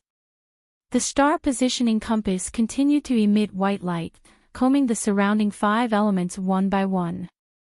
At this time, Mo Tiange had laid a small spirit gathering formation outside the formation, sat down cross-legged, and operated the Taiyuan record. With the Yang spiritual aura, a complete origin had been formed in her body, so it wouldn't be a big problem for her to directly practice the Taiyuan record. The star positioning compass could comb the 5 elements, but there was a simpler way to stabilize yin and yang, which was to use the Taiyuan record to drive the yin and yang spiritual aura around her to form a origin. In this way, yin and yang would be under her control, and it would no longer be chaotic. Time passed bit by bit. No matter how the 7 extremes formation changed, the star positioning compass always emitted a stable white light, reversing the surrounding 5 elements. The 2 poles of yin and yang, driven by Mo Tiange, had formed a cycle. After a stalemate, the 7 extremes formation gathered a huge force and rushed to the star positioning compass in the formation.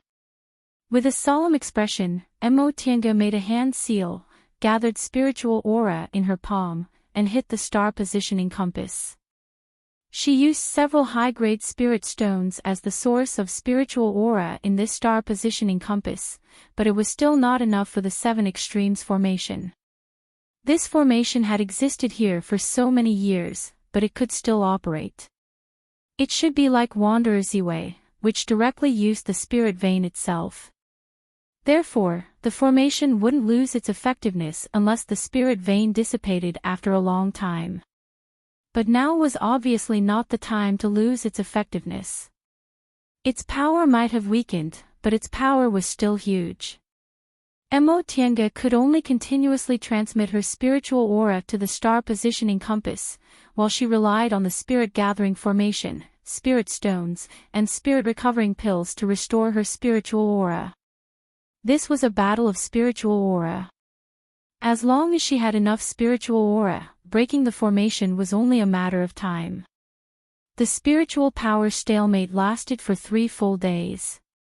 3 days later, a loud explosion came from the 7 extremes formation. The star positioning compass suddenly absorbed a large amount of spiritual aura and exploded. At the same time, the power of the 7 extremes formation finally dissipated. Mo Tiange sat cross-legged on the ground for a long time.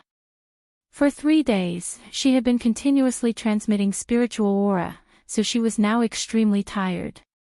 After adjusting her breath for a long time, she finally recovered her spirit. She stood up, took back the puppet, walked into the broken 7 extremes formation, picked up the star positioning compass on the ground, and sighed. This star positioning compass used a lot of rare materials, but it was still destroyed. If she went inside to break the formation herself, she really didn't know how dangerous it would be.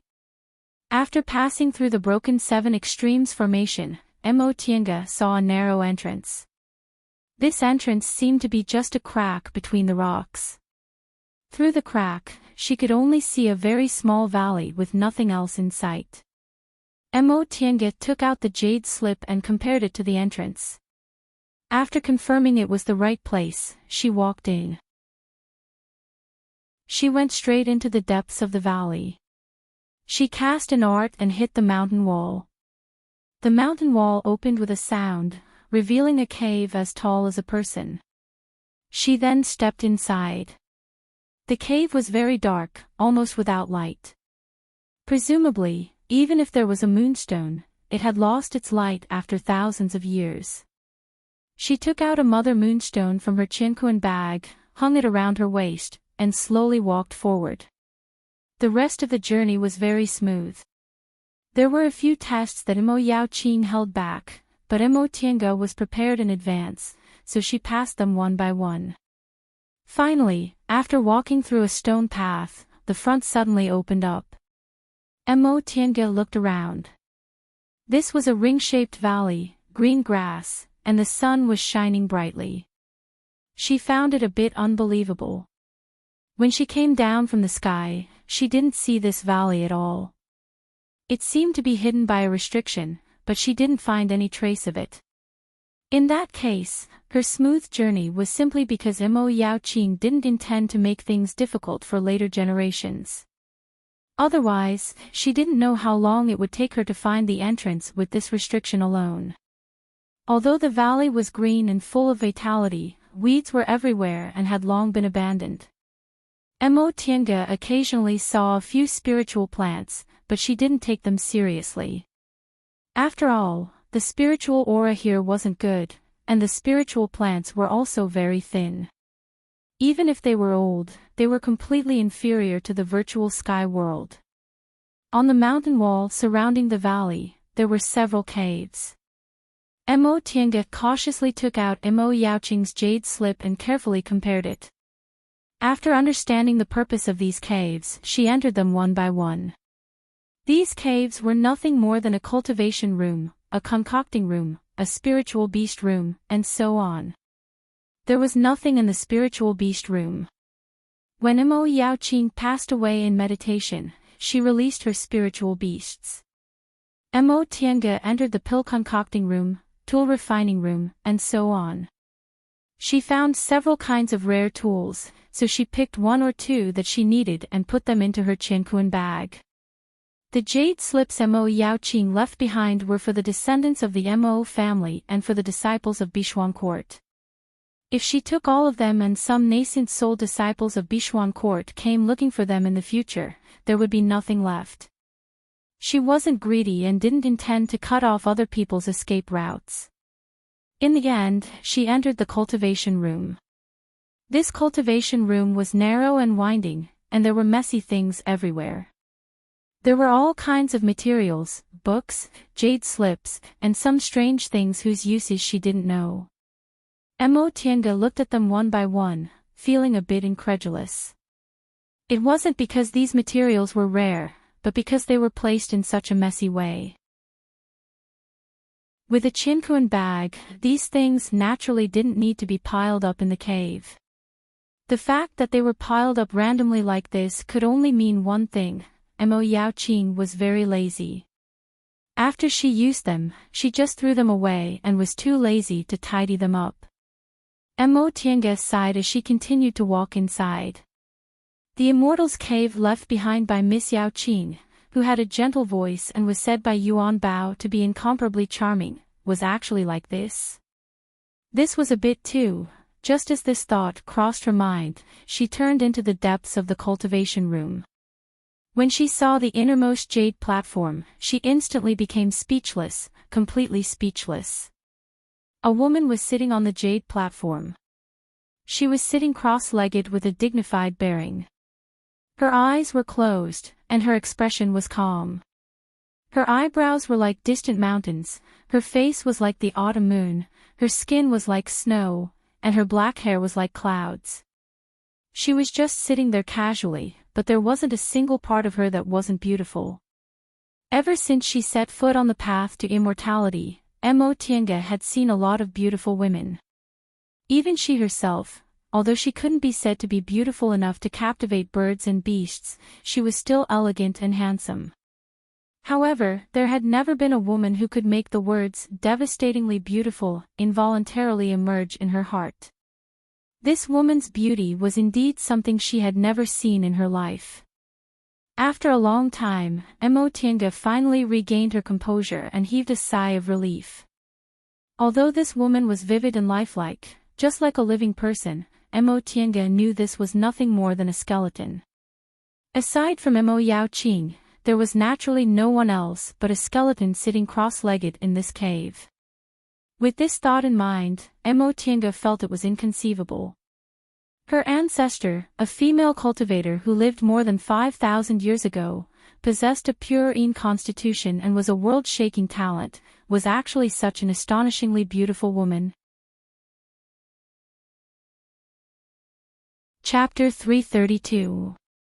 In Tiange's mind, Yuan Bao's description of her as the incomparably charming and charming Miss Yao Qing emerged. This kind of appearance was indeed worthy of the words incomparably charming and charming. Her demeanor was very dignified, and there was not a trace of frivolity on her face. However, one could not help but feel that there was a flirtatious feeling emanating from her bones. Tiange couldn't help but wonder how beautiful she would be if she was still alive. With just a smile, all the men in the world would fall head over heels for her. Zhong Muling really took advantage of her. No wonder he wasn't angry even after being schemed against like that. After pondering for a moment, Tiange brushed her robes and knelt down. Great Ancestor, this junior, Tiange, received Great Ancestor's guidance when I was a child. You passed on the art of Sunu to me and I set foot on the path to immortality. Now that I have achieved some success in my immortal cultivation, I followed Great Ancestor's ruins to come here. I didn't expect to see Great Ancestor's remains. If I have offended you in any way, please forgive me.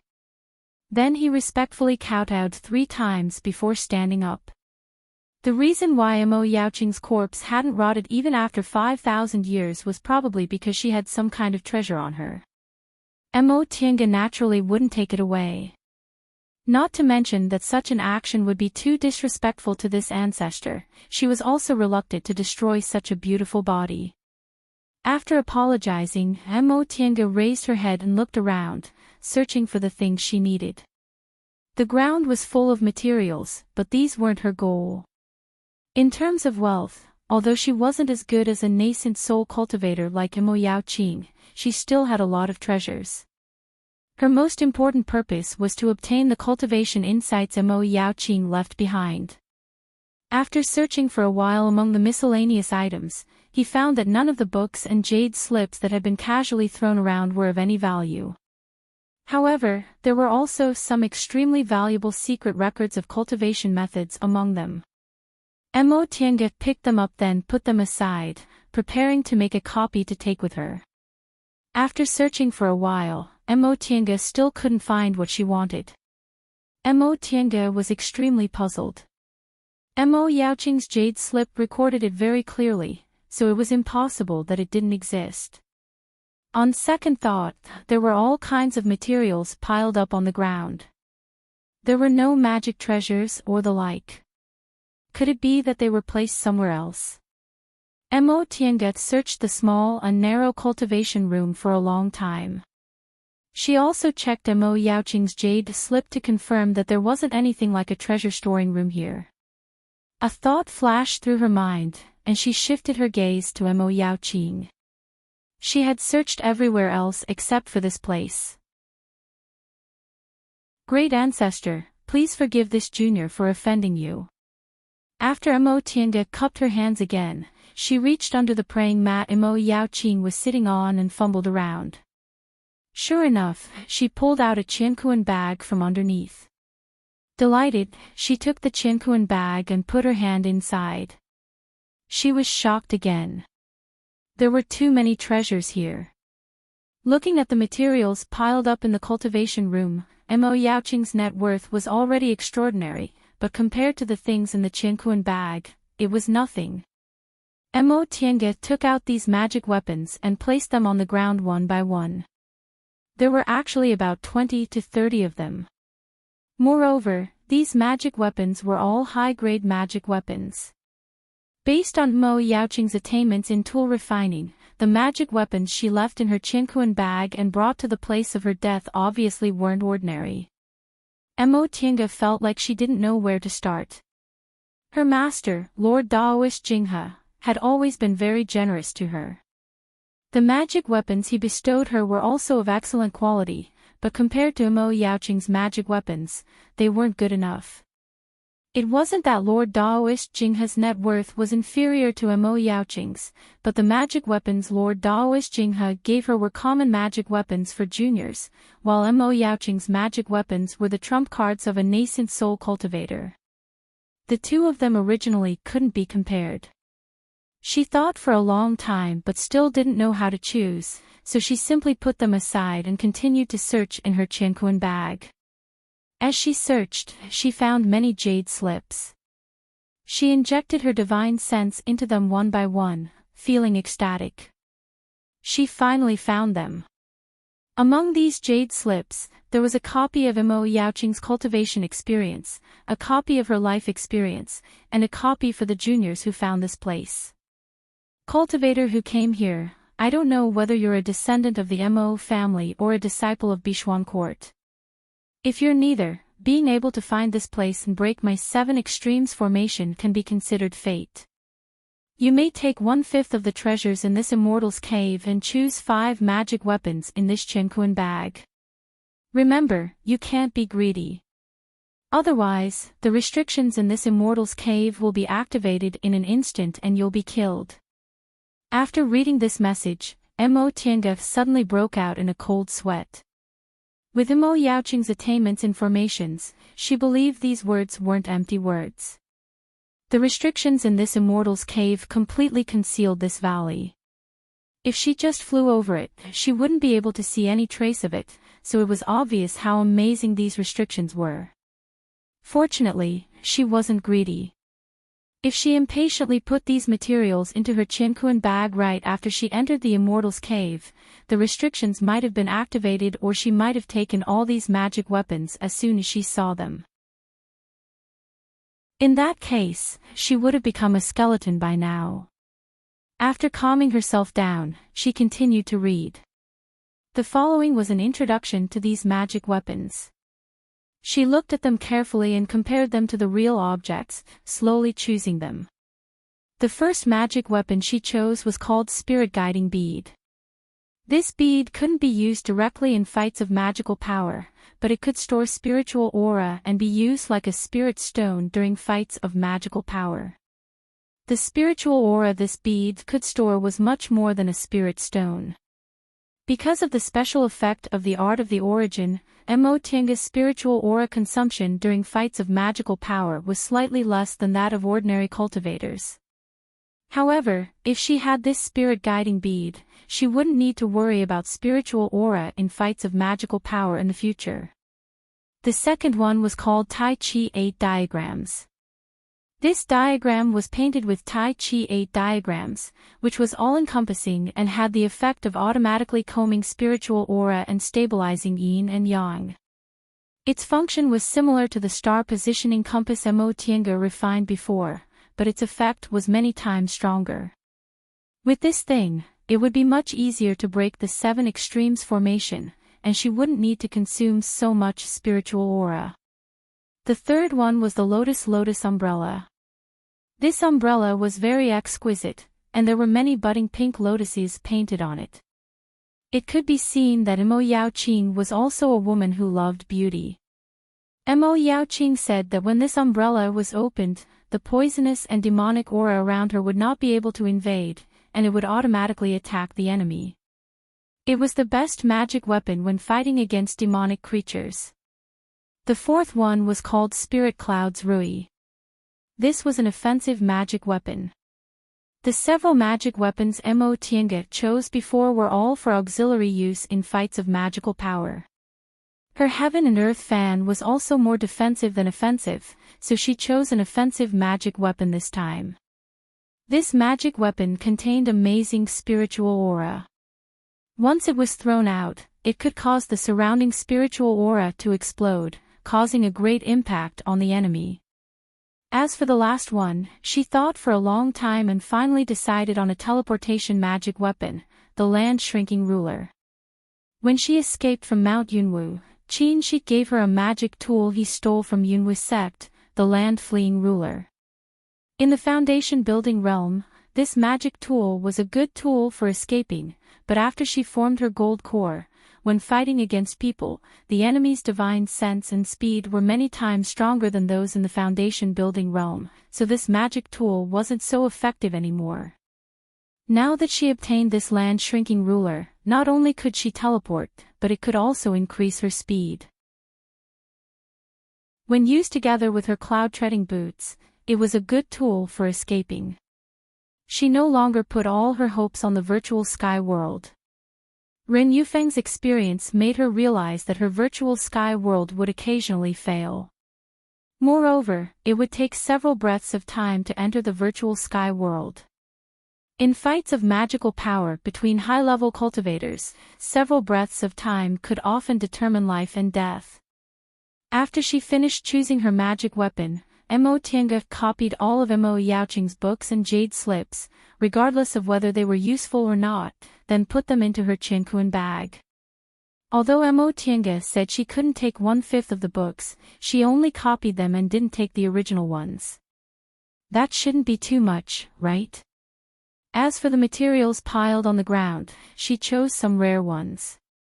Fortunately, she also had a lot of materials on her, so she didn't need to worry too much. After she finished collecting them, Mo Tiange put the remaining magic weapons and jade slips back into Mo Yaoqing's Qinquan bag and put them under the praying mat, returning them to their original appearance. This way, if Bishuan court disciples came looking for them in the future, they'd also have to go through the same test. After doing all this, Mo Tiange once again knelt in front of Mo Yaoqing's corpse. Junior Mo Tiange is extremely grateful for great ancestors' gift. I hereby kowtow to express my gratitude. After kowtowing, she carefully withdrew from Mo Yaoqing's cultivation room.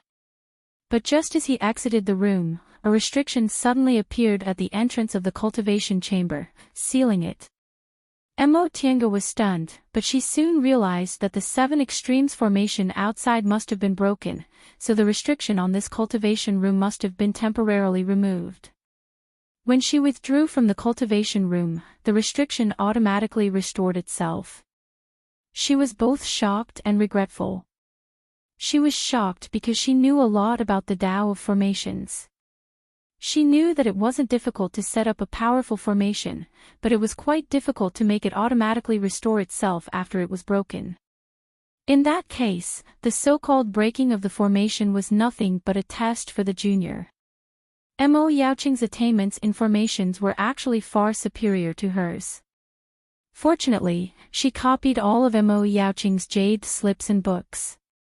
If she studied them slowly, she should be able to learn the secrets of formations. She regretted that she didn't plan to leave the island immediately. The reason why she withdrew from the cultivation room was because she felt it was a bit disrespectful for her to study Mo Yaoqing's corpse inside. She didn't expect that by retreating, she would tacitly admit that she'd already made her choice, so the restriction was restored again. If she wanted to enter again, she would have to break the formation again. However, if she tried to break the formation again, it would take a lot of effort even if she had the Tai Chi 8 diagrams now. Her main purpose had been achieved, and there was nothing else she needed to take, so she didn't need to waste her effort. Mo Tiange sighed at the restriction at the entrance of the cultivation room and decided to forget about it. Even if there was something she hadn't chosen, it was just some materials, which she wasn't in urgent need of. With that thought, she sat cross-legged in the valley outside the cultivation room and began to study the jade slips she'd just obtained.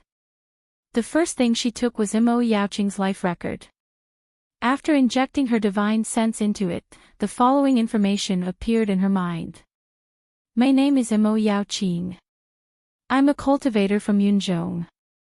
Because I have a purine constitution and double spiritual roots, I entered the Danxia sect of the righteous path when I was a child and worshipped Master Daoist Qixia as my master. Then she recorded some of her experiences in the sect in detail. The more Mo Tiange read, the more surprised she became. According to Mo Yaoqing, Yunzhong was completely different from the celestial pole. In the cultivation world of the celestial pole, aside from Daoist cultivators, there were only a few Confucian cultivators. The Devil Path was suppressed in the small area north of extraterrestrial Devil after the Great War between the Righteous and Devil Path, and the Devil Path cultivators were only active in the forest south of Kunwu. In Yunzhong, however, the cultivators of Daoist, Devil, Buddhist, Confucian, and Devil Path cultivators all lived together. Although Taoist cultivators also occupied an absolute advantage, the various Taoists occasionally had disputes, but usually, they lived in harmony. Yunzhong was extremely large and had many spirit veins, unlike the celestial pole, which basically had all spirit veins in Kunwu. Therefore, there were also many more cultivators in Yunzhong than in the celestial pole. Chapter 333. Yunzhong was located in the south of the celestial pole. After crossing Kunwu Mountain, the southern forest, and the South Sea, one would arrive in Yunzhong. Because there were many demonic beasts in the southern forest and the East Sea was separated by Demonic Mountain, few cultivators in the celestial pole knew about the situation in Yunzhong. Even those who were knowledgeable only knew that there was a piece of land south of the sea. Over time, people in the celestial pole just called it Shannon, meaning south of Kunwu Mountain. Although Yunzhong and the celestial pole were only separated by the South Sea, only a few cultivators could reach the other land since ancient times. There were countless high-level sea beasts in the South Sea, and it was said that 8th or 9th rank sea beasts were not uncommon. Sea beasts above the 5th rank could generally fly.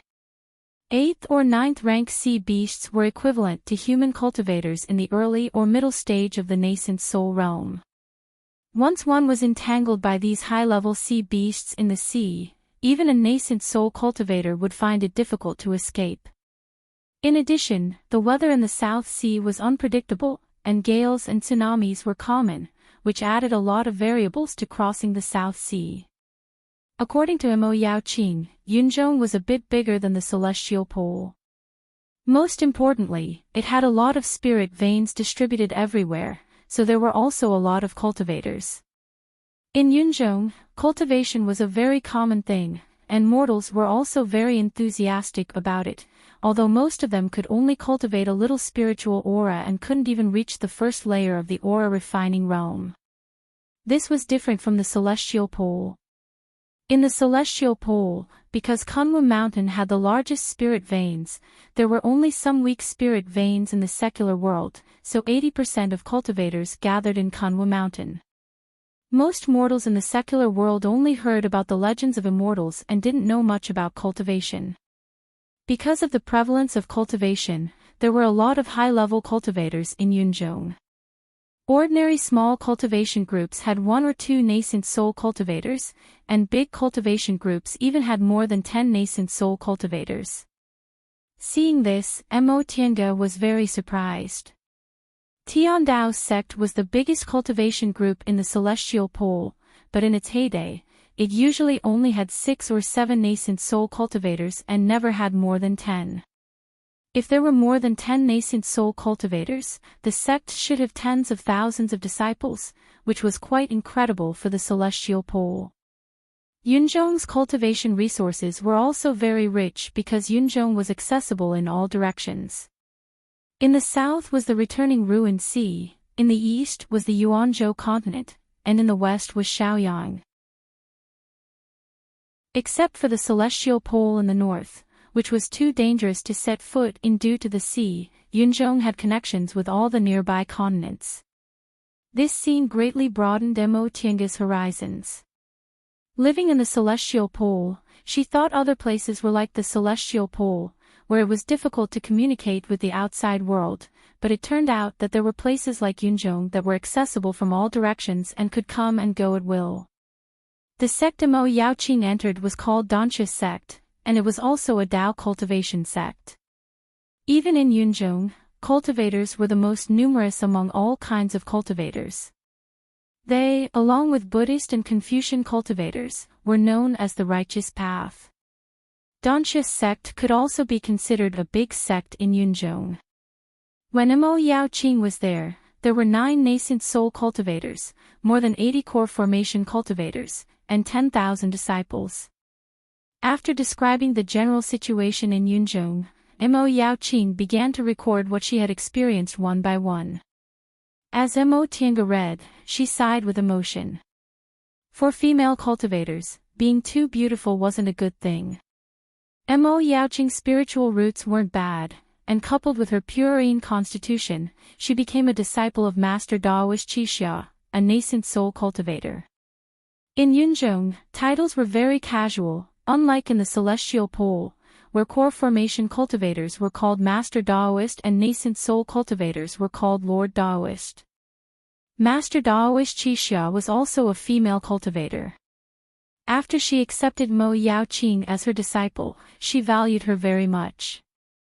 Therefore, for more than 100 years, Mo Yaoqing had always been a proud daughter of heaven. She had excellent qualifications, a high status, and a beautiful appearance. Not to mention in Danxia's sect, she was also famous in the entire righteous path.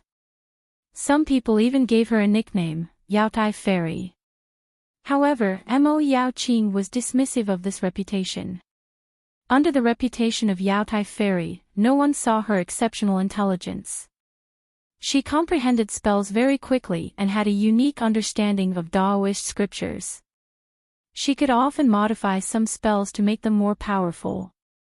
She even had good talents in pill concocting, tool refining, formations, and talisman making. However, what others saw was only the fairy of the Yaotai Pavilion's stunning beauty and decent aptitude. Many young cultivators fell in love with her, and among them, there was no lack of high-level cultivators who wanted to marry her and become dual cultivation partners. But to Mo Yaoqing, these only added to her troubles. Because she was beautiful and looked around, many cultivators thought they were in love with her.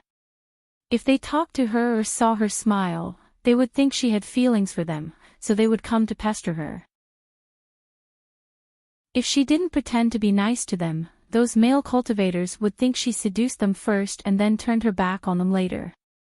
Because of this, Yaotai Fairy's reputation became worse and worse. There were always people who said she played with people's feelings and acted unrestrained. Over time, Mo Yaoqing couldn't stand being annoyed and hated male cultivators even more. She put all her heart and soul into cultivating and didn't leave her Immortal's cave. Only then did the rumors gradually die down. Mo Tinga felt it was unfair for her. She had seen Mo Yaoqing's body. She looked dignified and serious, but she still gave people a feeling of infinite charm. Mo Yaoqing's description shouldn't be exaggerated. Even if she didn't mean it, people always thought she deliberately seduced them. With the appearance of a fairy and the charm of a seductress, it would be strange if those male cultivators didn't go crazy for her. Mo Yaoqing was actually quite proud of herself. Her qualifications were good, but her wisdom was amazing. Her understanding of spells was unique, and cultivators in the same realm often couldn't compare to her. However, these cultivators who were inferior to her always said she played with people's feelings and was fickle, which made Mo Yaoqing feel even more disgusted. In her mind, these cultivators were as stupid as pigs and loved to stir up trouble. They weren't worthy of her even a second glance. Mo Tinga stared at the contempt in Mo Yaoqing's words and thought to herself, no wonder Mo Yaoqing never fell in love with any man in her life. Even Zhong Muling, who's fated to be her husband, only had a good impression of her. Her wariness towards men is really deep-rooted. Mo Yaoqing formed her gold core when she was more than 100 years old. She originally thought those rumors should be far away from her. After all, after advancing to the core formation realm, one would be a high-level cultivator. Who would dare to talk about high-level cultivators? Who would have thought that her big crisis would come at this time? Her master naturally wouldn't tell anyone about her purine constitution. Aside from several nascent soul martial uncles and the disciple who led her into the sect, no one else knew about it. Mo Yaoqing had always been against male cultivators, so she never thought about dual cultivation. She had long forgotten about her purine constitution.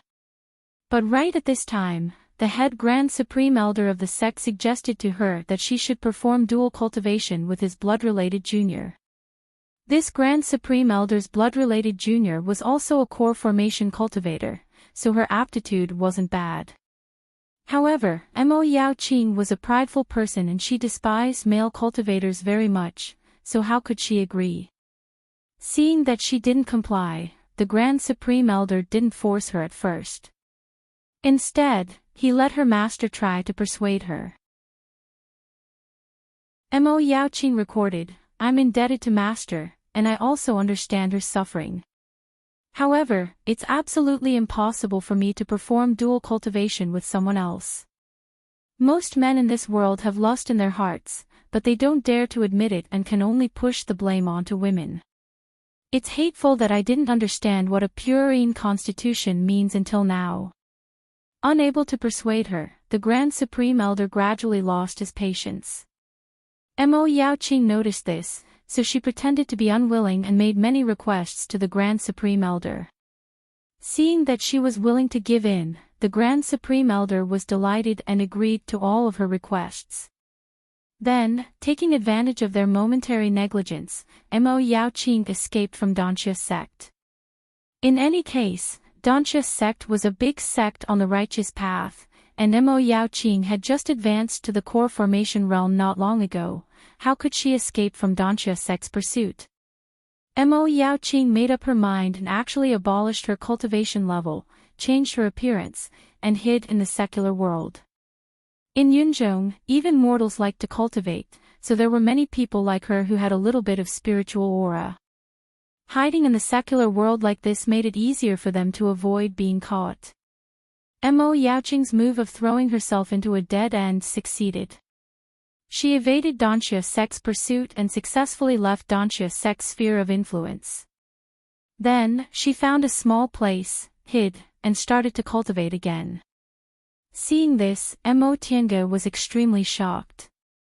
It was true that cultivation level could be abolished, but what kind of willpower did that require? This almost completely destroyed her dantian and meridians. If she didn't have enough willpower, she would probably die from the pain. Besides, Mo Yaoqing abolished her cultivation level on her own. How many people in this world would be willing to abolish the cultivation level they had painstakingly cultivated?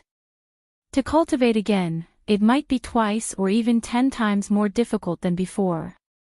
But in the Jade Slip, Mo Yaoqing only downplayed this experience. At this point, Mo Tiange already admired this ancestor from the bottom of her heart. She thought she was already doing well among female cultivators, but compared to Mo Yaoqing, she was still not good enough. Although she lost her cultivation level, Mo Yaoqing still had her family treasures. She was a nascent soul cultivator's disciple in Danxia's sect, so she had a lot of offerings. Moreover, before she escaped, she also asked the Grand Supreme Elder for a lot of treasures, which she took with her. Relying on these treasures and spirit stones, Mo Yaoqing turned into an individual cultivator and hid in the secular world. She slowly nurtured her dantian and meridians, then she started to cultivate again. Little by little, she built her foundation, formed her gold core.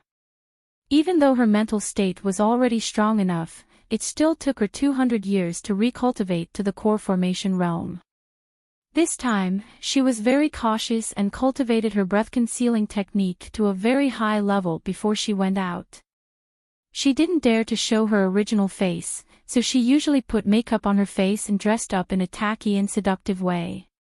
Her personality was originally very firm.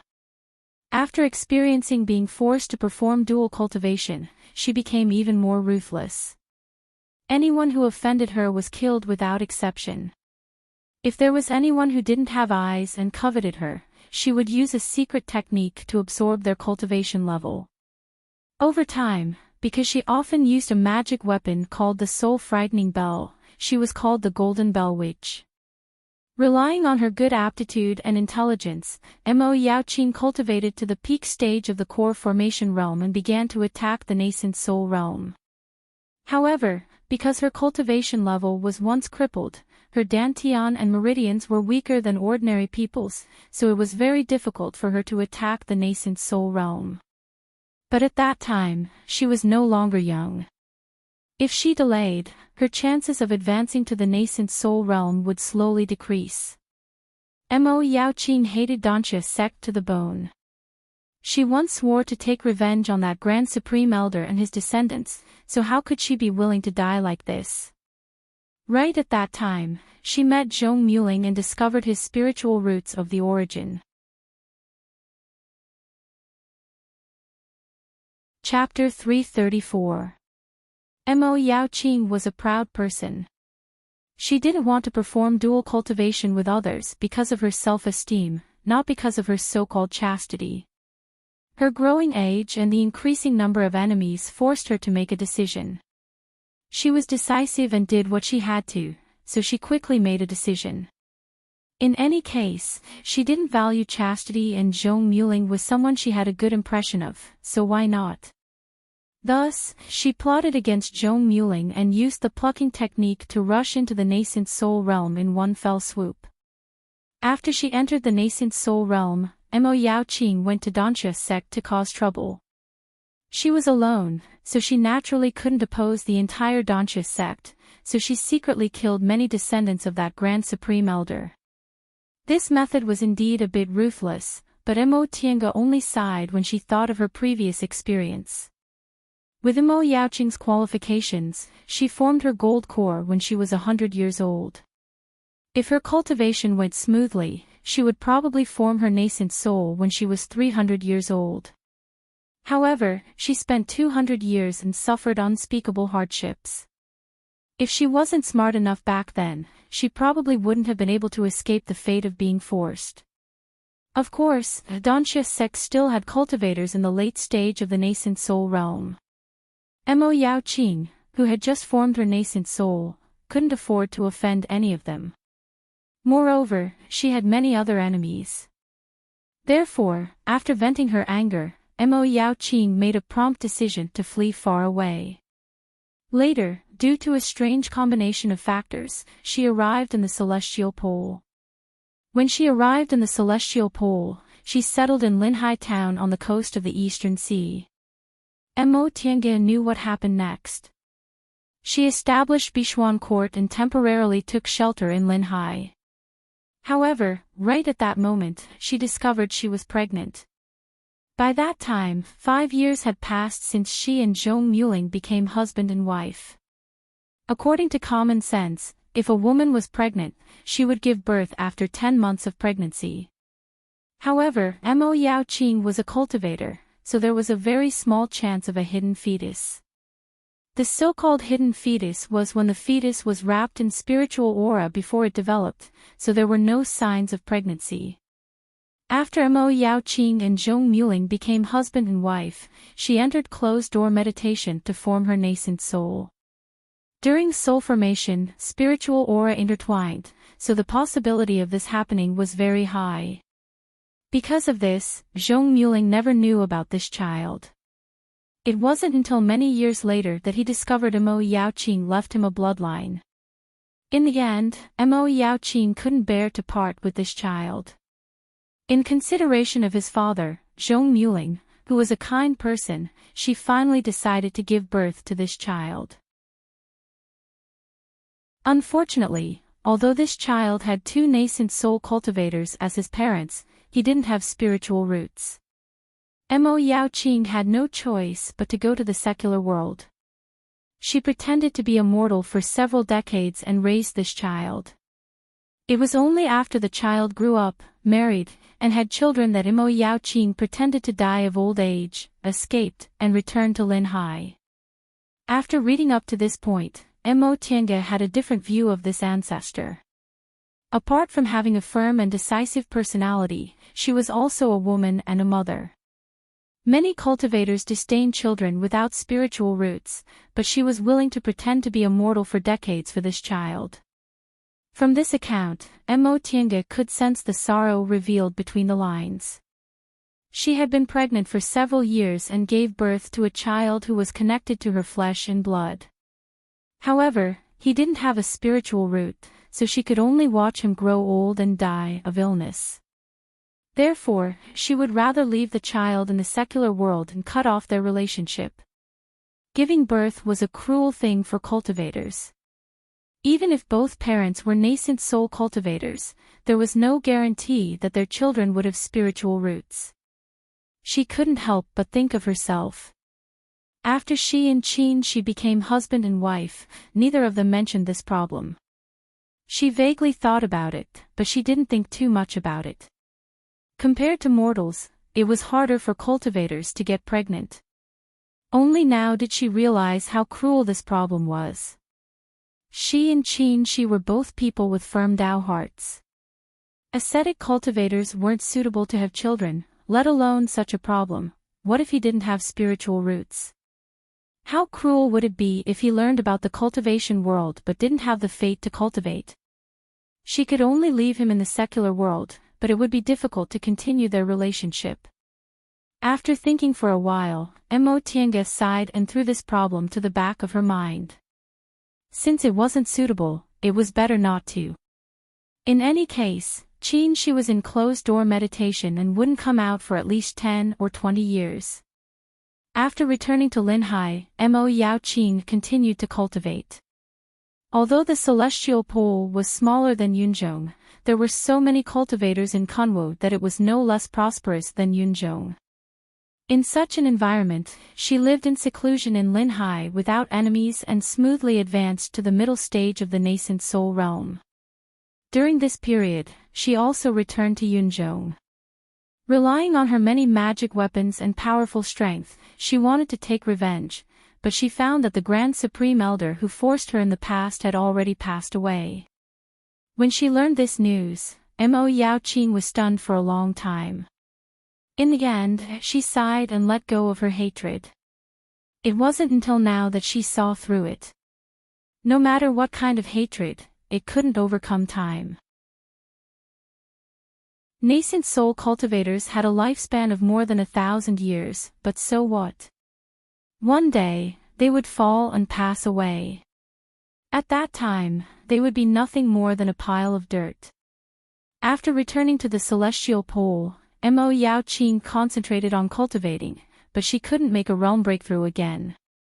The sequelae of having her cultivation abolished were very serious. She couldn't overcome that hurdle and wasted hundreds of years in the middle stage of the nascent soul realm. In the end, she couldn't advance to the late stage and finally passed away in the celestial pole. Before passing away, Mo Yao Qin recorded her life and looked back on her life. She fought against fate all her life until the end without any regrets. Mo Tiange put down the jade slip and sat for a long time. Then she exhaled and looked up at the sky. A day had passed, and the sky was full of rosy clouds. Soon, night would fall, but so what? There were still beautiful stars in the sky and dawn to look forward to. She smiled, put away Mo Yao Qin's jade slip and sat cross-legged in meditation. Although she didn't have Mo Yao Qin's astonishing wisdom, she had luck that she didn't have. She met a master who treated her sincerely and had a lover who was in love with her. Although she also lost something, she gained more. As soon as she entered meditation, her state of mind easily entered a peaceful and empty state. The world seemed to merge into one, becoming ethereal and tranquil. The origin inside her body began to operate. The 5 elements generated each other, yin and yang circulated, growing and multiplying endlessly. Mo Tiange felt that she had entered a very mysterious state. She had never experienced this state before. She felt that her whole body had melted into it and gradually, she didn't have herself anymore. The wind was blowing, she could smell the fragrance of flowers and plants, and she could hear the sound of waves. She seemed to have fallen asleep and woke up again. When she opened her eyes again, it was still night. Mo Tiange didn't know how long she had been cultivating, but she felt refreshed and full of energy. She operated her spiritual aura and felt that there was something unusual in her dantian, as if it was ready to move. She felt that she really wanted to continue cultivating, to let the spiritual aura operate, to absorb spiritual aura from the outside, and to let it flow through her meridians to her dantian. Her cultivation level was now at the peak of the early stage of the core formation realm. She had stopped absorbing spiritual aura for some time, and during this period of time, she only cultivated in meditation. Could it be that her body wanted to advance? Thinking of this, she felt happy. She was only a dozen years away from successfully forming her gold core, so she didn't expect to advance so soon. She was talented and didn't lack medicinal pills, so her cultivation level increased quickly. However, because of this, the cultivation of her state of mind would be delayed. She often had to stay at the peak of a certain stage for a while before she could make a breakthrough. Just like when she was building her foundation, she deliberately suppressed her cultivation speed for a long time to let her state of mind keep up with her cultivation level. She didn't expect that this time, she could advance so quickly. In just a dozen years, she could already advance. Thinking about it carefully, perhaps it had something to do with her reading Mo Yaoqing's life records. Mo Yaoqing remembered everything in detail. During that half a day, she followed Mo Yaoqing in the jade slip, experiencing happiness, sadness, and anger. It was almost equivalent to experiencing Mo Yaoqing's life. During this process, she experienced a lot and also comprehended a lot. Perhaps it was because of this that her state of mind advanced by leaps and bounds, giving her the impulse to advance. Logically speaking, if she wanted to advance, she should enter the virtual sky world. But for some reason, she suddenly wanted to sit here and feel everything Mo Yaoqing had experienced. She did as she said. Mo Tiange laid a simple defensive spirit-gathering formation around her, took out several kinds of medicinal pills, sat cross-legged, and began to enter closed-door meditation on the spot. Advancing to a small realm like this was much easier than advancing to the foundation building and core formation realms. Moreover, she was in the depths of the uninhabited Eastern Sea, so Mo Tiange only took a clear sky pill and a constitution-enhancing pill, then closed her eyes and began to absorb spiritual aura. The sun rose and the moon set. The tides rose and fell. Amidst the sound of the waves, time passed day by day. Listening to the rise and fall of the waves, Mo Tiange felt as if she had returned to 5,000 years ago, to the era where that proud and determined woman lived. Nothing was eternal, only time. Mortals would grow old and die, and cultivators would advance and fall. With the passage of time, even the most amazing genius would eventually be submerged in time. They would be covered by the desolate smoke creepers and disappear without a trace. Unless one cultivated to become a true immortal and jumped out of samsara. Only then could one grasp time, grasp eternity, become one with heaven and earth, and never be annihilated. *****. 4 months later, Mo Tiange opened her eyes. She looked down at herself. Nothing had changed, but the abundance of spiritual aura in her body was far more abundant than before she entered closed-door meditation. In the past 4 months, she had successfully advanced to the middle stage of the core formation realm. Thinking of this, she smiled slightly. Although she didn't advance to the core formation realm earlier than Qin Shi, she advanced to the middle stage of the core formation realm at a younger age than him. She remembered Qin Shi said he went to Demonic Mountain not long after he advanced to the middle stage of the core formation realm. At that time, he was already 116 years old.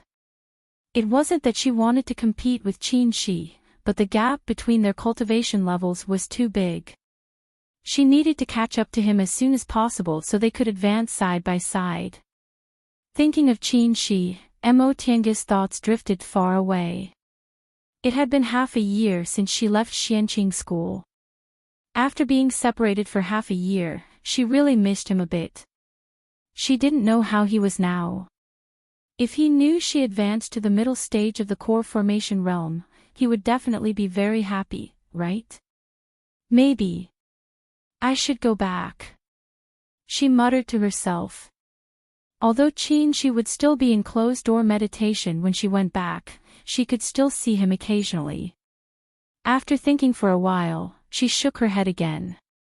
This wouldn't do. How many closed-door meditation did a cultivator have to go through in their 1,000+ years of life? It was only half a year. If she kept thinking about him, how could she concentrate on her closed-door meditation? He could do it, so she should also do it. But what should she do next? She found Mo Yaoqing's Immortal's cave and achieved her goal. If she followed her original plan, she should carefully comprehend the cultivation experience Mo Yaoqing left behind. Right, this was the Eastern Sea. Maybe she could comprehend here while hunting some sea beasts. If she could get some beast cores that Kunwa didn't have, they might be useful in the future. Moreover, she could also train her ability in fights of magical powers. Thinking up to this point, Mo Tiange clapped her hands. That's settled then. Chapter 335. The location of the Immortal's cave Mo Yaoqing chose was in the depths of the Eastern Sea. Most of the sea beasts that appeared here were in the 5th or 6th rank, and occasionally there were 7th rank beasts.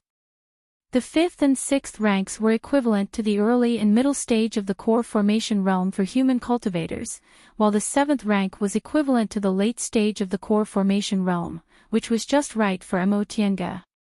Of course, this was the depths of the Eastern Sea. Fighting sea beasts on the sea might be more difficult than on land, but human cultivators were stronger than demon beasts in fights of magical powers, even if they lived in the sea. As long as they didn't run into a group of sea beasts, Mo Tiange was confident she could handle them. Even if she couldn't defeat them, she could still escape. With that in mind, Mo Tiange started to make some preparations. For example, what if they were besieged? Moreover, even though she hadn't seen any sea beasts that were above the 7th rank, there might be 8th rank sea beasts that would appear. She couldn't just wait until she encountered one before making her preparations. According to reason, Mo Yaoqing's valley was the best place to hide. With such powerful restrictions, presumably, even 8th rank sea beasts wouldn't be able to rush in.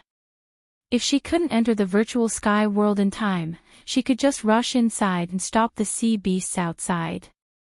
However, as soon as she came out of the cultivation room, the restriction was immediately restored.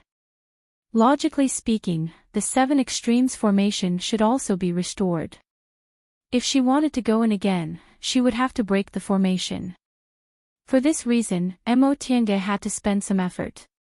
At first, he wanted to try to open another path in the valley, but he found that the restrictions set by Mo Yaoqing were too powerful. Even if he was inside, it was very difficult to break them. Later, she wanted to modify the 7 ultimate formation. However, as soon as she entered the 7 ultimate formation, she found that she could come and go freely. She was incomparably astonished. The formation had obviously been restored, but the spiritual aura inside was still chaotic, just like when she had first arrived. Why didn't it attack her at all when she entered? In the end, she tried again and found that the 7 extremes formation wouldn't attack her at all since she had the 8 trigrams of Tai Chi in her hand. Upon discovering this, Mo Tiange was overjoyed. In that case, she didn't need to open any restrictions or break the 7 extremes formation. A mere Tai Chi 8 diagrams was already so powerful, so how powerful would Mo Yaoqing's natal magic weapon, the soul-frightening bell, be? Mo Tiange couldn't help but be fascinated. Unfortunately, that was Mo Yaoqing's natal magic weapon. She'd already passed away, so that magic weapon should have been destroyed. However, her own natal magic treasure was not bad either. The heaven and earth fan in her hand was originally conceived by Mo Yaoqing. In Mo Yaoqing's notes, she spoke highly of this treasure. Unfortunately, the materials needed were too difficult to find, so she couldn't make it. Mo Tiange, on the other hand, obtained the bone of a divine dragon from the distant past era by chance.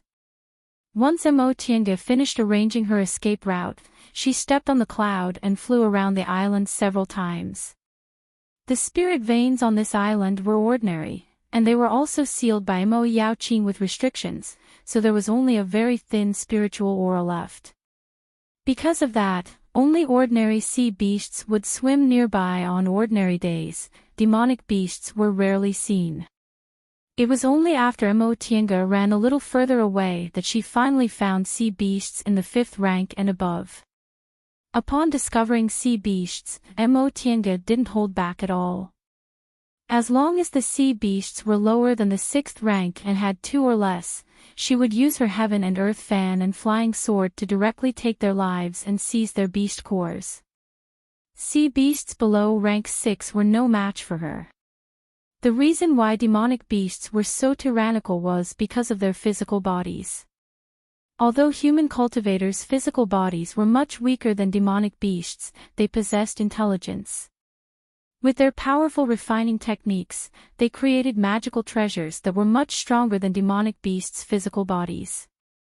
The illusory formation carried by the heaven and earth fan was precisely the nemesis of demonic beasts. They had low intelligence and couldn't distinguish between real and fake illusory formations. Under the power of the heaven and earth fan, they foolishly bumped into it and became turtles in a jar. The more Emotienga killed, the more proficient she became. She gradually understood the various uses of the heaven and earth fan and became handy. 2 months passed quickly. During this time, she hunted 1 sea beast a day on average and had accumulated 50 to 60 beast cores. However, gradually, she couldn't find any sea beasts. In the past few days, she flew very far away from the island, but she still couldn't find any traces of sea beasts. It couldn't be that she killed all the sea beasts in the vicinity, right? Emotienga was puzzled. The sea was much wider than the land, so how could there only be so many sea beasts? She forgot that the sea beasts she killed were all high-rank sea beasts. Even if the sea was vast, it was impossible for there to be endless high-rank sea beasts for her to kill in the nearby waters. However, Emotienga was somewhat addicted to killing. In order to find sea beasts, she ran farther and farther away. Stepping on the cloud-treading boots, Emotienga stared at the calm sea. Suddenly, she saw a splash. Her sharp eyes found a cyan tail, and her divine sense suddenly strengthened. Sure enough, a sea beast was diving to the sea at an extremely fast speed. Judging from the spiritual aura emitted from its whole body, it should be a 5th-ranked demonic beast. A flying sword immediately appeared in her hand. With a flick of her sleeve, the flying sword pierced downwards at lightning speed, bringing with it a surge of spiritual aura. It rushed to the surface of the sea and pierced the green-scaled tail. Roar! With a dull roar, the sea beast suddenly jumped out of the sea, swinging its tail and gliding, trying to shake off the flying sword. Sea dragon. Emotienga was a little surprised to see the appearance of this sea beast. Of course, sea dragons weren't real dragons, they were just a kind of sea race that was similar to dragons. They were much shorter than dragons, had short wings, and were more suitable for swimming in the water. They had no horns and sharp teeth. Their bodies were covered with cyan scales, which looked very similar to dragons. Although they weren't real dragons, sea dragons could be regarded as very useful sea beasts. According to ancient records, sea dragon skin and bones were very tough and good materials for refining tools. However, sea dragons were very rare among sea beasts. She had been busy here for more than 2 months, but she had only seen 1 sea dragon, and it had escaped. Since there was a sea dragon in front of her, and it was only in the 5th rank, she certainly couldn't let it go. Emotienga unfolded the heaven and earth fan, rushed down, and spread the fan. Layers of mountains and rivers pressed down on the sea dragon. The sea dragon's tail was still nailed to her flying sword, so it couldn't dodge. It was immediately covered tightly. Seeing this, Emotienga shook her arm, took back her flying sword, and was about to stab down and kill the sea dragon. At this time, there was a sudden fluctuation at the bottom of the sea, and a powerful spiritual aura came up from the bottom. At the same time, the surrounding sea surged, and the wind and waves were strong. Tienge furrowed her brows and looked around. Could it be that some kind of powerful sea beast had appeared? The spiritual aura fluctuation became clearer and clearer. Tienge was sure that it was a 7th-rank sea beast. Although it was a little difficult to fight against a 7th-rank sea beast, it wasn't impossible. She thought for a moment and decided to kill this sea dragon first, then fight against this 7th-rank sea beast. But just as she was about to throw the flying sword in her hand, a voice came to her mind. Stop! Tienge was shocked. It was a voice transmission through divine sense. This sea beast can actually understand human language.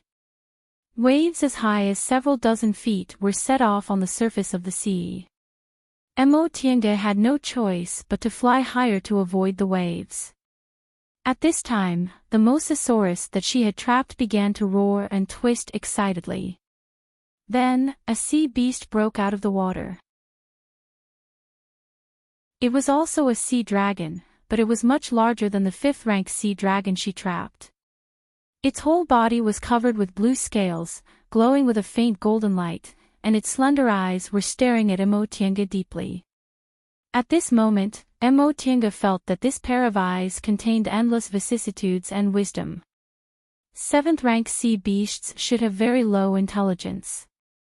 Only when they reached the 8th rank could their intelligence be comparable to that of humans. Human. Looking at this pair of eyes, Tienge heard the voice in her mind again. Don't hurt my children. Looking at this sea dragon, Tienge narrowed her eyes slightly. This was the first time she had talked to a demonic beast. Who are you? She asked tentatively. The sea dragon floated in the air, gently flicked its tail, and communicated with her again through divine sense. I'm the ancestor of the sea dragons in this area. Oh. Tienge nodded. You can understand human language? The sea dragon looked at her and opened its mouth. I've lived for nearly 10,000 years. In my early years, I was the spiritual beast of a powerful cultivator, so I also understand human language. A cultivator. The sea dragon shook its head and looked like it was nodding. Yes, this cultivator has died. After his death, the spiritual beast contract expired, and I was free.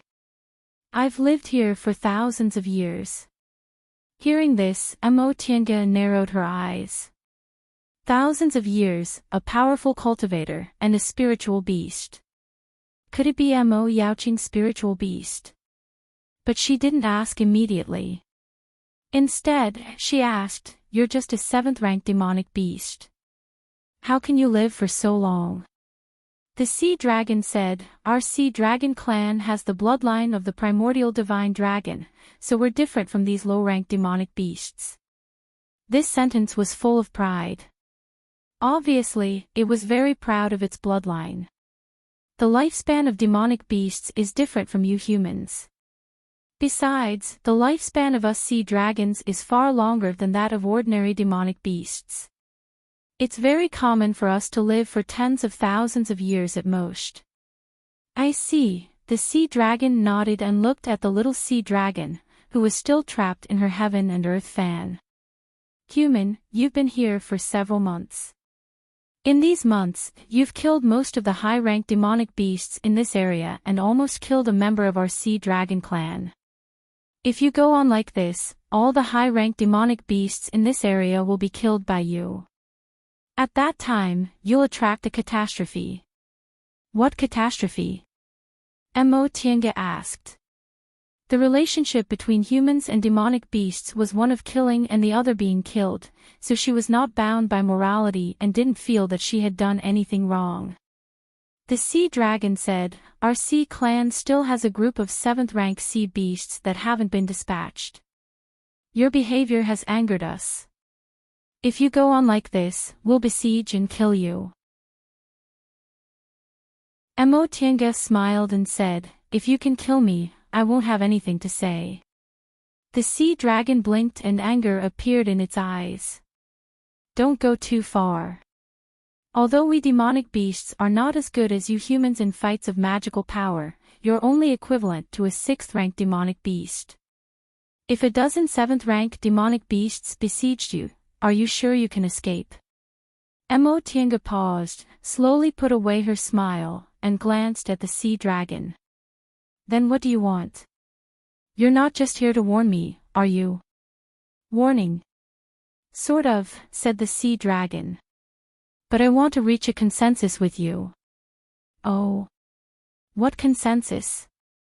The sea dragon looked at the little sea dragon below and said, let it go.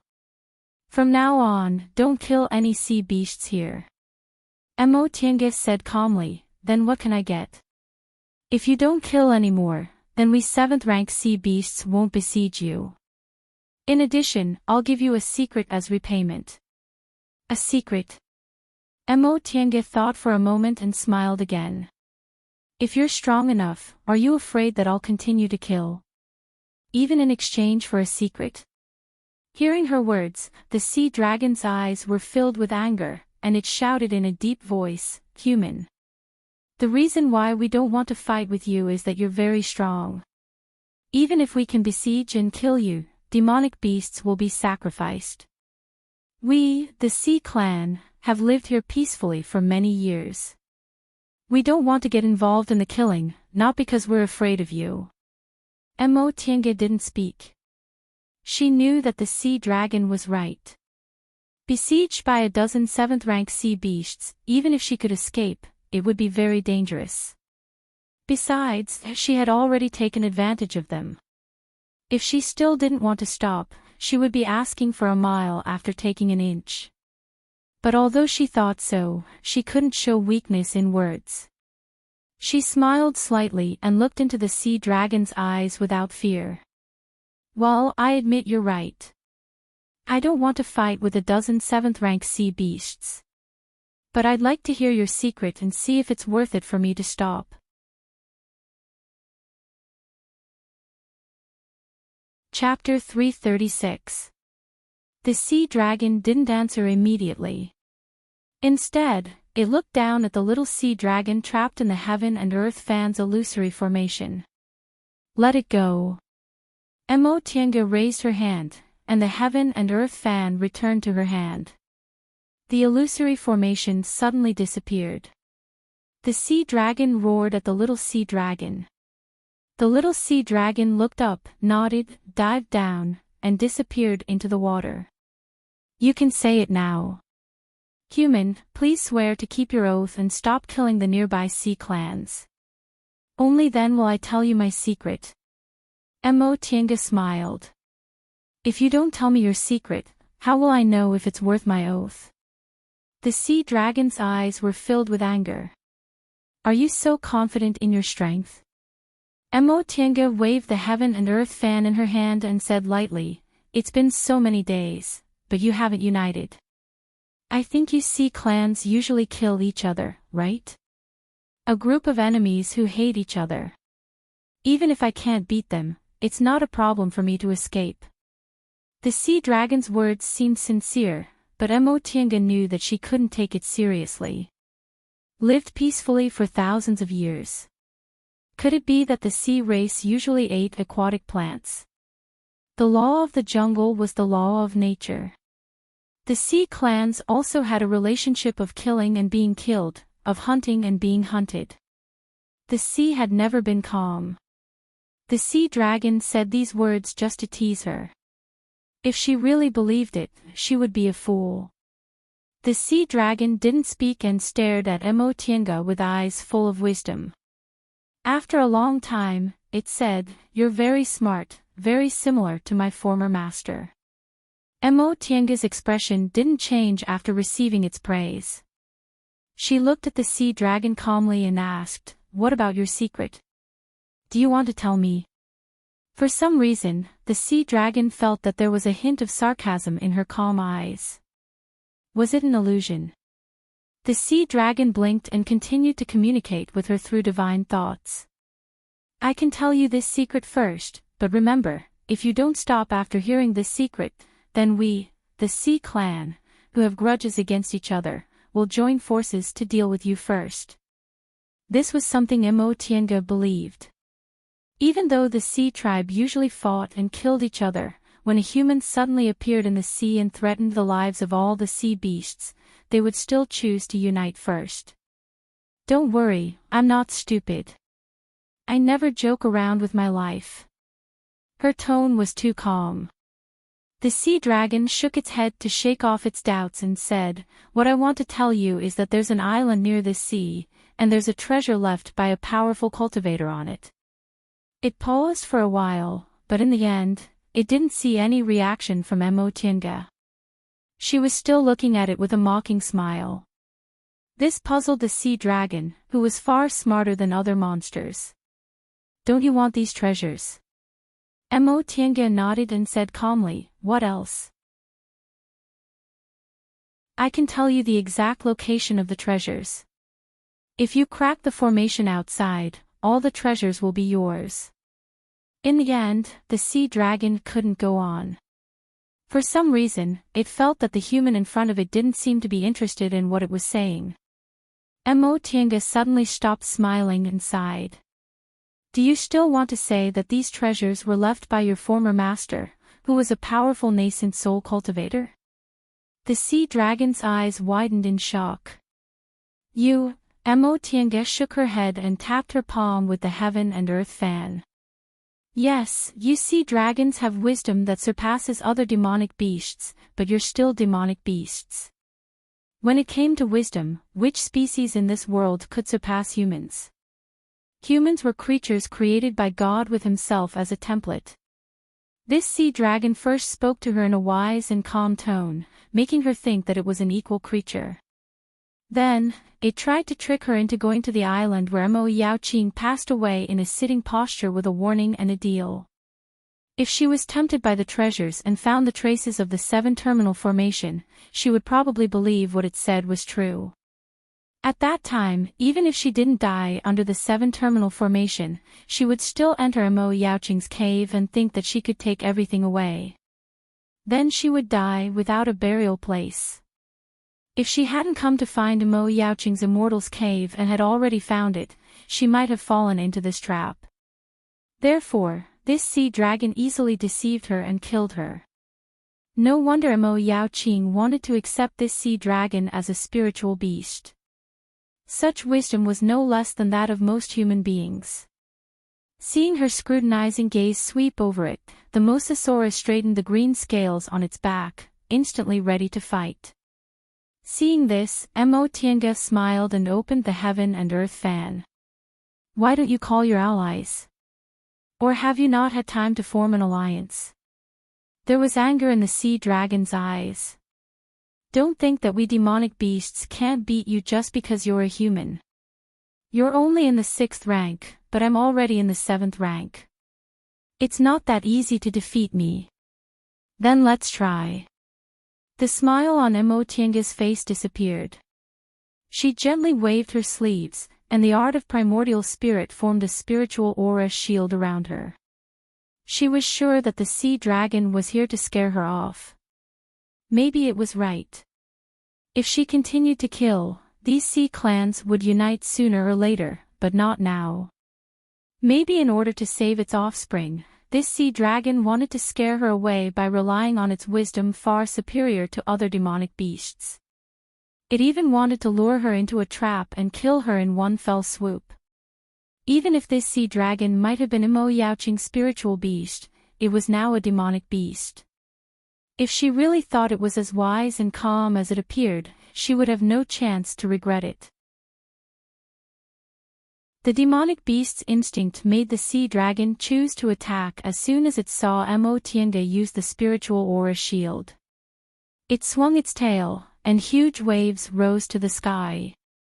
The sea dragon had the blood of the divine dragon, an ancient divine beast, and a divine dragon could call the wind and summon the rain. But these waves didn't get close to Tiange.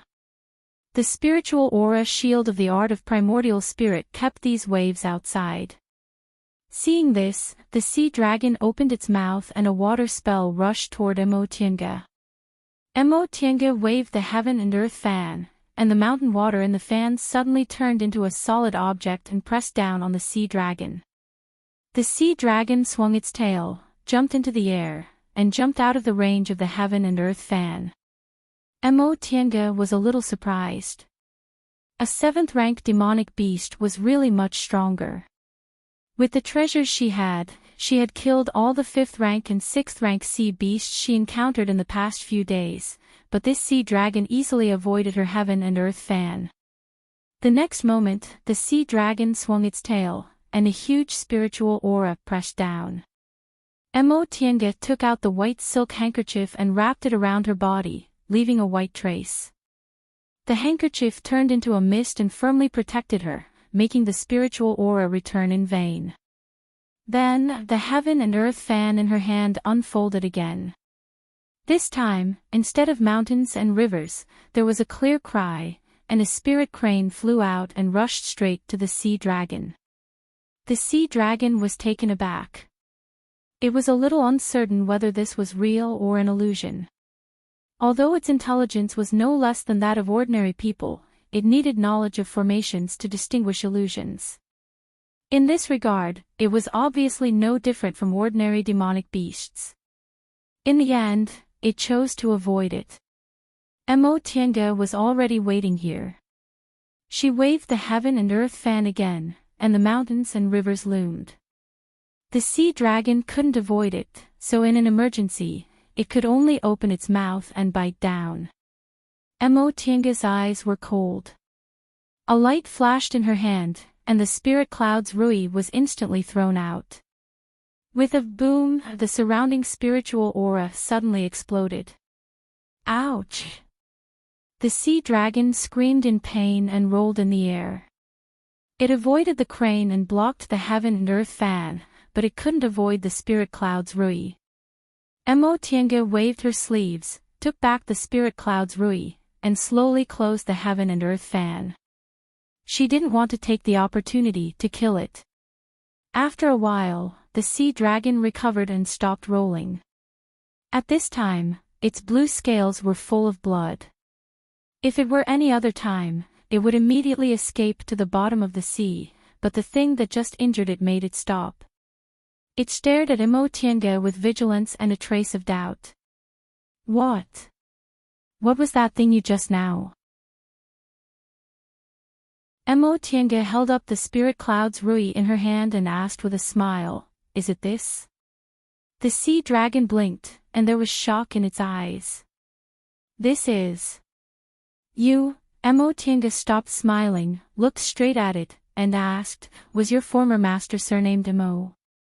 The sea dragon wanted to wave its tail, but the power of the spirit cloud's rui just now had already injured it, so it could only continue to blink. "Have you been there?" Mo Tiange sighed and put away the spirit cloud's rui. "My surname is also Mo," she said. "I came to find the cave on that island." The sea dragon looked in the direction she pointed, turned back, and was shocked. "You passed the test." Mo Tiange smiled. "You really know about the test. Just now, you wanted to trick me there and use your master's trap to kill me, didn't you?" The sea dragon was silent. After a while, it said, "We sea dragons are smarter than ordinary demonic beasts.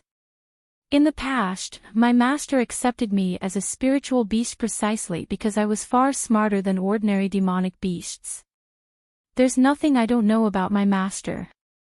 Any demonic beast with the bloodline of the primordial divine beasts would be smarter than ordinary demonic beasts." Mo Tiange also knew this. This sea dragon had lived for nearly 10,000 years, but it was only at the 7th rank. It could be seen that Mo Yaoqing accepted it as a spiritual beast not because of its fighting power. In this case, what it said should be true. The sea dragon moved its head, and its intelligent eyes focused on Mo Tiange again.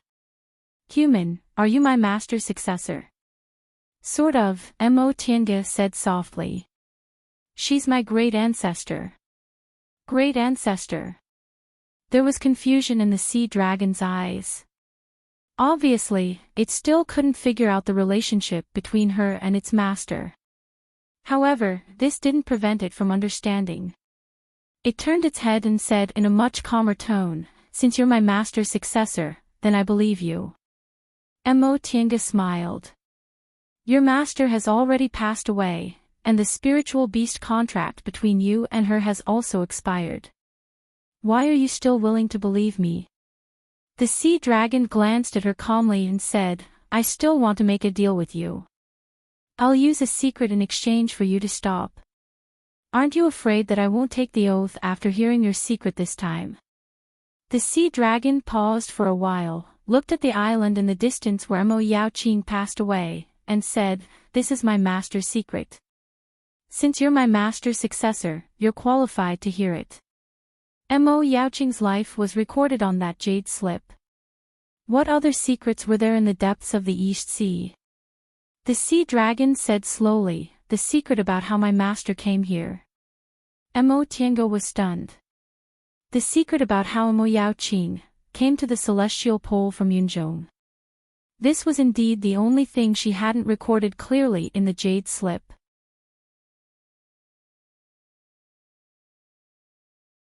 Chapter 337. Wait. Mo Tiange stopped what the sea dragon was about to say. "How do I know you're not lying to me this time?" The sea dragon opened its mouth and froze. After a while, it said, "But you beat me, but you didn't kill me." It thought that for humans, this behavior was a show of kindness. Mo Tiange said lightly, "I didn't kill you because you used to be my great ancestor's spiritual beast. For the sake of my great ancestor, since you're not a threat to me, I don't mind letting you go." This sentence made the sea dragon feel Mo Tiange's strong confidence. It couldn't help but ask, "Then but for the sake of my great ancestor, are you also kind to me?" Mo Tiange looked straight at it. "After all, the spiritual beast contract has expired. You're just a demonic beast to me now." The sea dragon floated in the air, and its eyes became distant. Its injuries were not light, and tiny drops of blood kept dripping into the sea. "Although we demonic beasts are hostile to humans, we'll be grateful if a human saves us," the sea dragon said calmly. 6,000 years ago, I lived in the Sea of Returning Ruins. My whole clan was slaughtered, and I was almost killed. It was my master who saved me. So, I was willing to sign a spiritual beast contract with her and become her spiritual beast." Mo Tiange's eyes moved. She put her hand into her qinquan bag, took out a jade bottle, and threw it over. "Eat it. Your injuries are very serious." The sea dragon opened its mouth and bit the jade bottle. There was doubt in its eyes. I also want to make a deal with you." The sea dragon shook its head and didn't speak. "I know that demonic beasts like you don't have medicinal pills to eat, so your cultivation is much slower than that of humans. Moreover, the most difficult hurdle for demonic beasts is the 7th rank to the 8th rank. If you can pass it, you can transform and become a real spiritual creature, but if you can't, you'll always be a demonic beast." Mo Tiange raised her eyebrows and said proudly, "I can give you medicinal pills that may help you successfully advance to the 8th rank, but in exchange, you must let your descendants sign a spiritual beast contract with me and tell me that secret." Mo Tiange smiled. "Of course, the medicinal pills you're biting are not part of the deal. They're just for you to heal." The sea dragon didn't communicate with her again. A trace of doubt flashed in its eyes, but soon, it bit the jade bottle and swallowed all the medicinal pills inside. Subsequently, a faint layer of spiritual energy appeared around its body, wrapping around its wounds. Then, the wounds lit up with a white light, and in the white light, the wounds healed at a speed visible to the naked eye.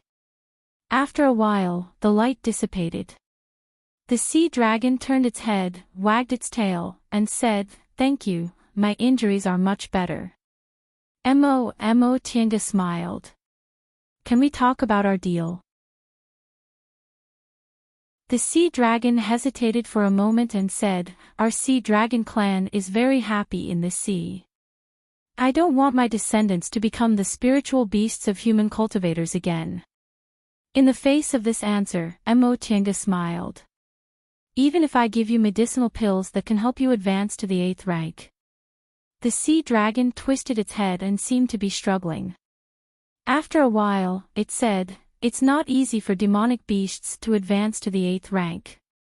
I've been with Master for 1,000 years, but I've only advanced from the 5th rank to the 7th rank. No matter how many medicinal pills Master has given me, I've never advanced to the 8th rank. I don't think it's worth exchanging the freedom of my descendants."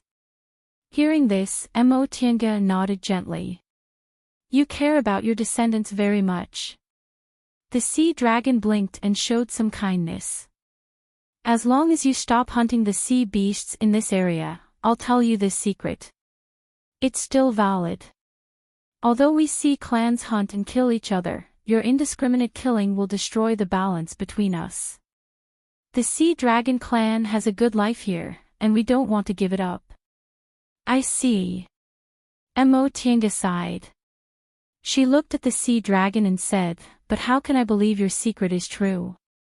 The sea dragon was stunned. It wagged its tail and seemed a little distressed. "Well, you're willing to take the risk to stop me for your descendants, which shows that your clan cares about them very much, right?" The sea dragon fell silent. After a while, its eyes flashed with determination. "Human, even if you kill me, I won't give up the freedom of my descendants." Emotinga smiled and waved her hand. "Don't be in a hurry to refuse. Let me ask you, you're only a 7th-rank demonic beast, but you can live for nearly 10,000 years. So, the lifespan of sea dragons can reach 10,000 years. The sea dragon hesitated for a moment and nodded. "Yes, at least 10,000 years. Then, for you, the lifespan of human cultivators is very short, right?" After a moment of silence, the sea dragon agreed again. "Yes. When I followed Master, I had lived for thousands of years. At that time, Master was still very young, but after Master passed away, I lived for thousands of years.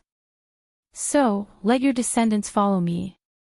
Even if I'm as strong as your Master in the future, the price is only 1,000 years of freedom, right?" The sea dragon didn't object to this conclusion. "Yes." Emotinga smiled. "What if I can let it rush to the 8th rank? Is it worth more than 1,000 years of freedom?"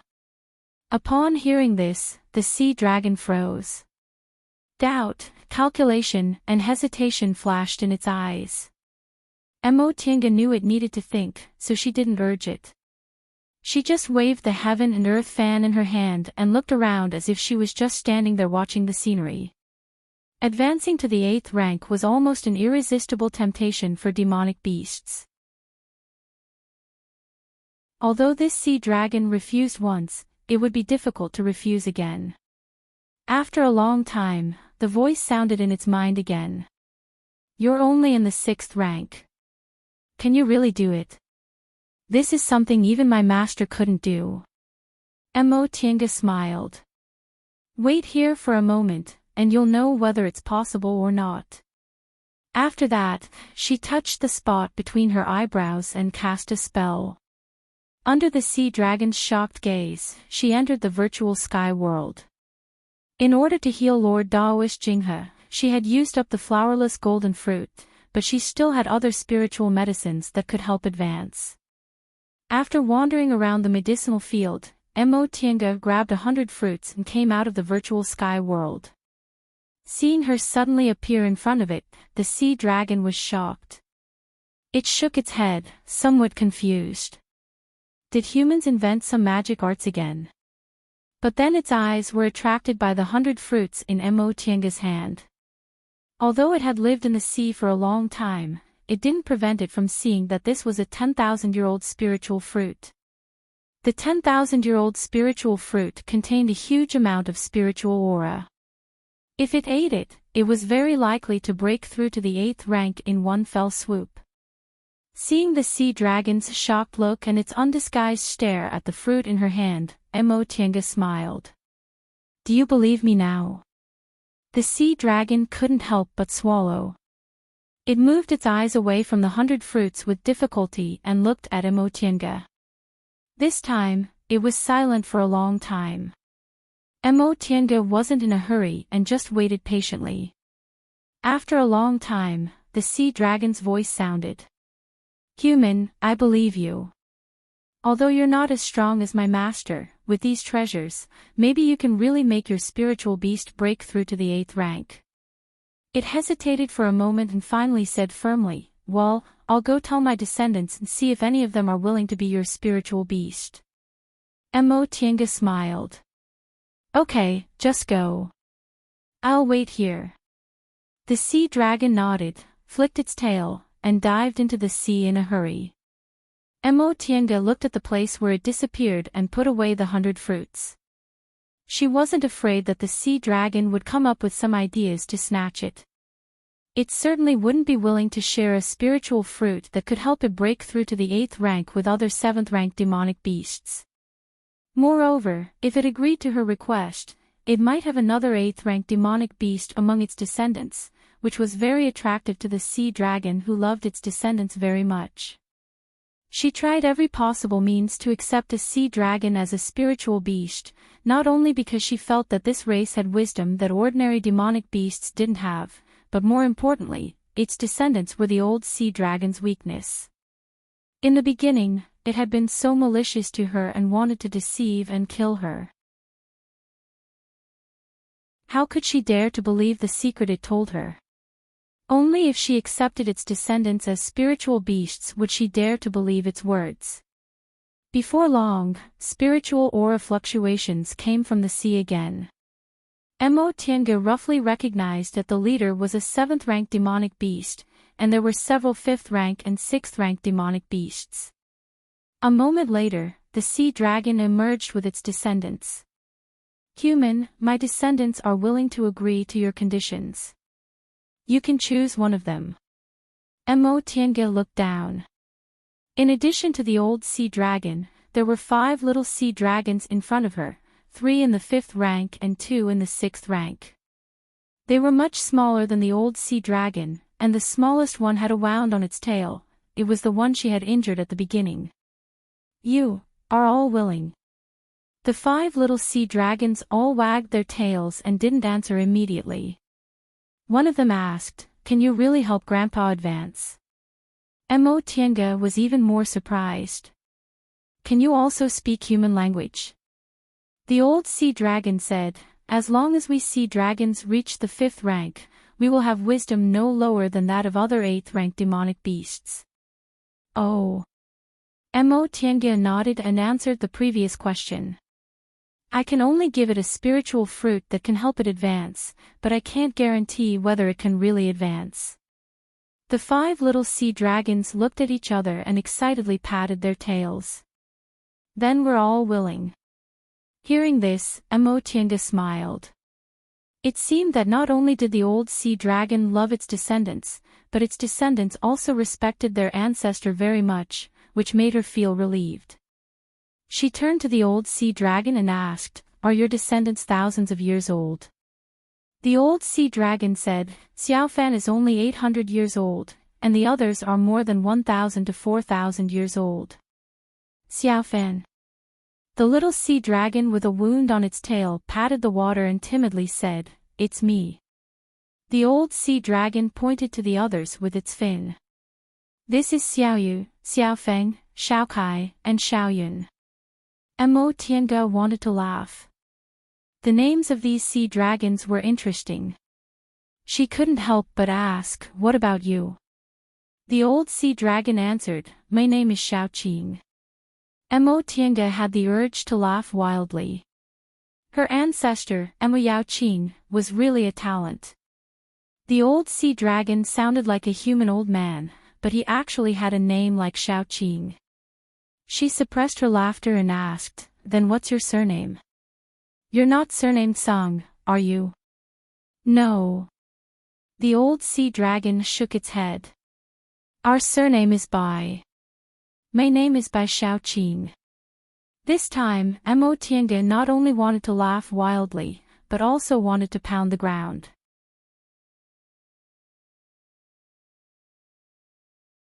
Chapter 338. Sea dragons were actually ferocious-looking sea monsters. They had sharp heads, big mouths, sharp teeth, and the scales on their bodies were as sharp as blades. However, this group of sea dragons actually had the surname Bai, and they even had such a cute name. Emotianga turned her head and held back her laughter for a long time. Then she turned back and said to the old sea dragon, "Help me decide. As long as it's your offspring, I'll take it."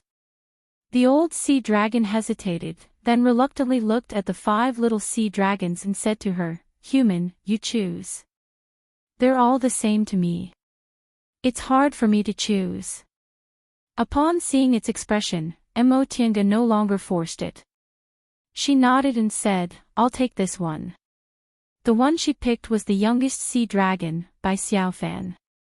Seeing that it had been hit, the other 4 sea dragons surrounded it and roared at the same time. They spoke in the language of sea dragons, which Emotianga didn't understand. But from their looks, she could guess that they were very close to each other and were reluctant to part. Seeing this, Emotianga couldn't help but smile. Ever since she entered the cultivation world, she rarely saw such a scene of brotherly affection. Even though they were demonic beasts, they still made her feel warm. The 5 little sea dragons roared for a while, then the old sea dragon roared, and they immediately quieted down. The old sea dragon looked at the little sea dragon called Xiaofan and asked it to swim closer. Then it turned to Emotianga and said, "Okay, human, you can sign a spiritual beast contract with my child." Emotianga looked at the little sea dragon in front of her. Its tail was still injured and it looked at her timidly. She knew that the little sea dragon almost died under her flying sword, so it must be afraid of her. But it didn't matter. As long as they signed a spiritual beast contract, the little sea dragon would trust her. Emotianga closed her eyes and gathered her divine sense. The reason why he chose this little sea dragon was that it was the weakest among all the sea dragons, and its divine sense was also weak, so it would be easier to establish a spirit beast contract. Secondly, it was only 800 years old, but it already had a cultivation of the 5th rank, which showed that it was extremely talented among demonic beasts. Her divine sense came into contact with Bai Xiaofan. Under strong pressure, Bai Xiaofan obediently signed a subordinate contract with Emotianga. From this moment on, Emotianga was its master. They weren't allowed to hurt each other until their spiritual beast contract was dissolved or until one of them died.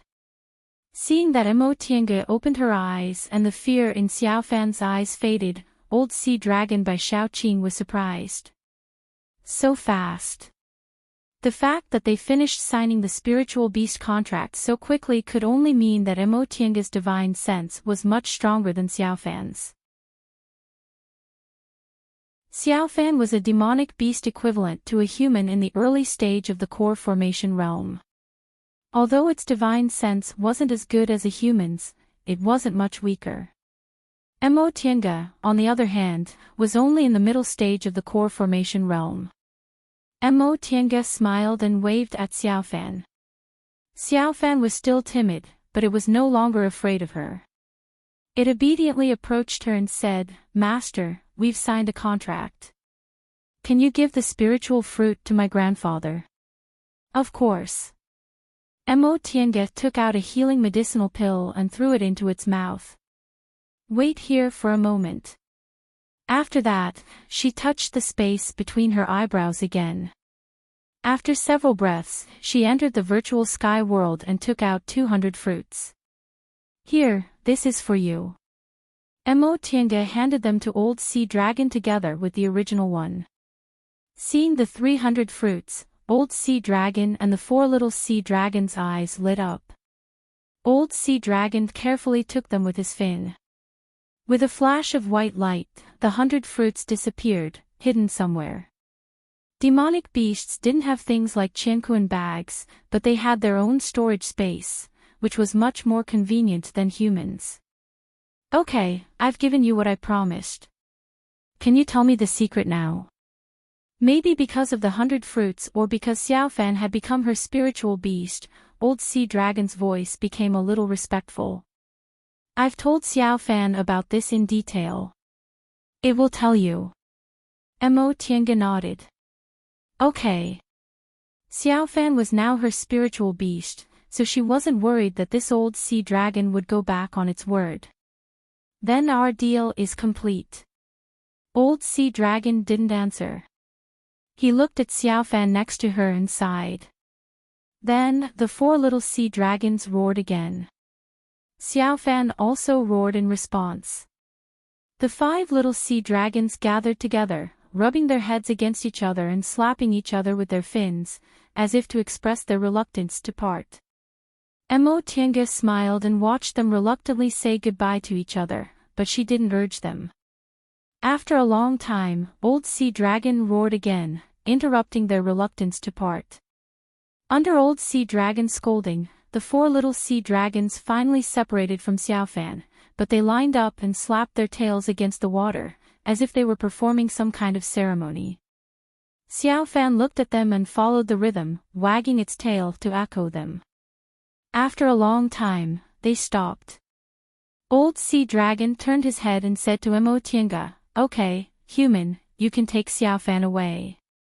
Mo Tiange nodded gently and saluted them to show respect. "Before I pass away, I'll bring Xiaofan back here to reunite with you.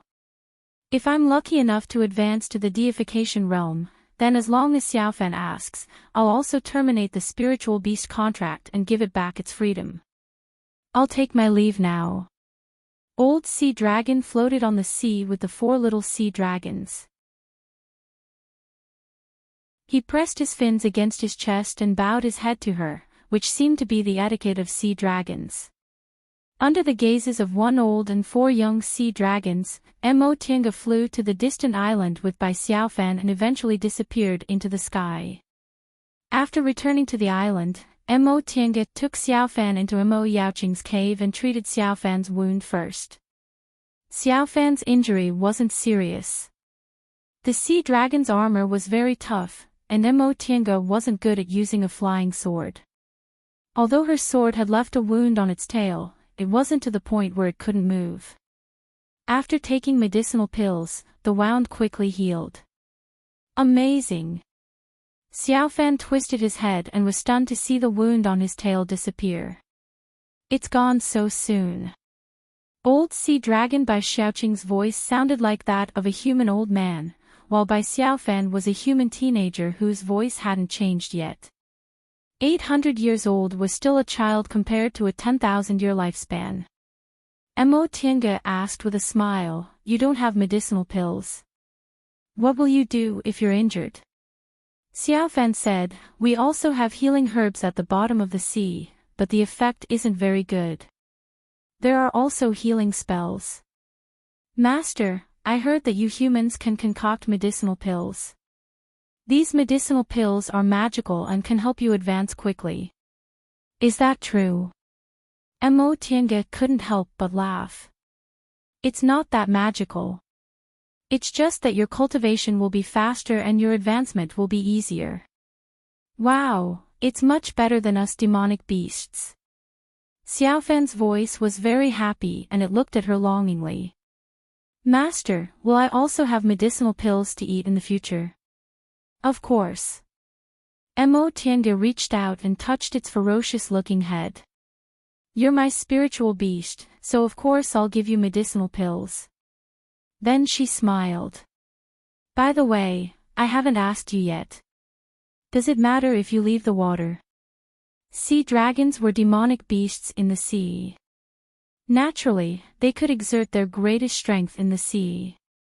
However, if their spells had taken shape, it wouldn't affect their strength.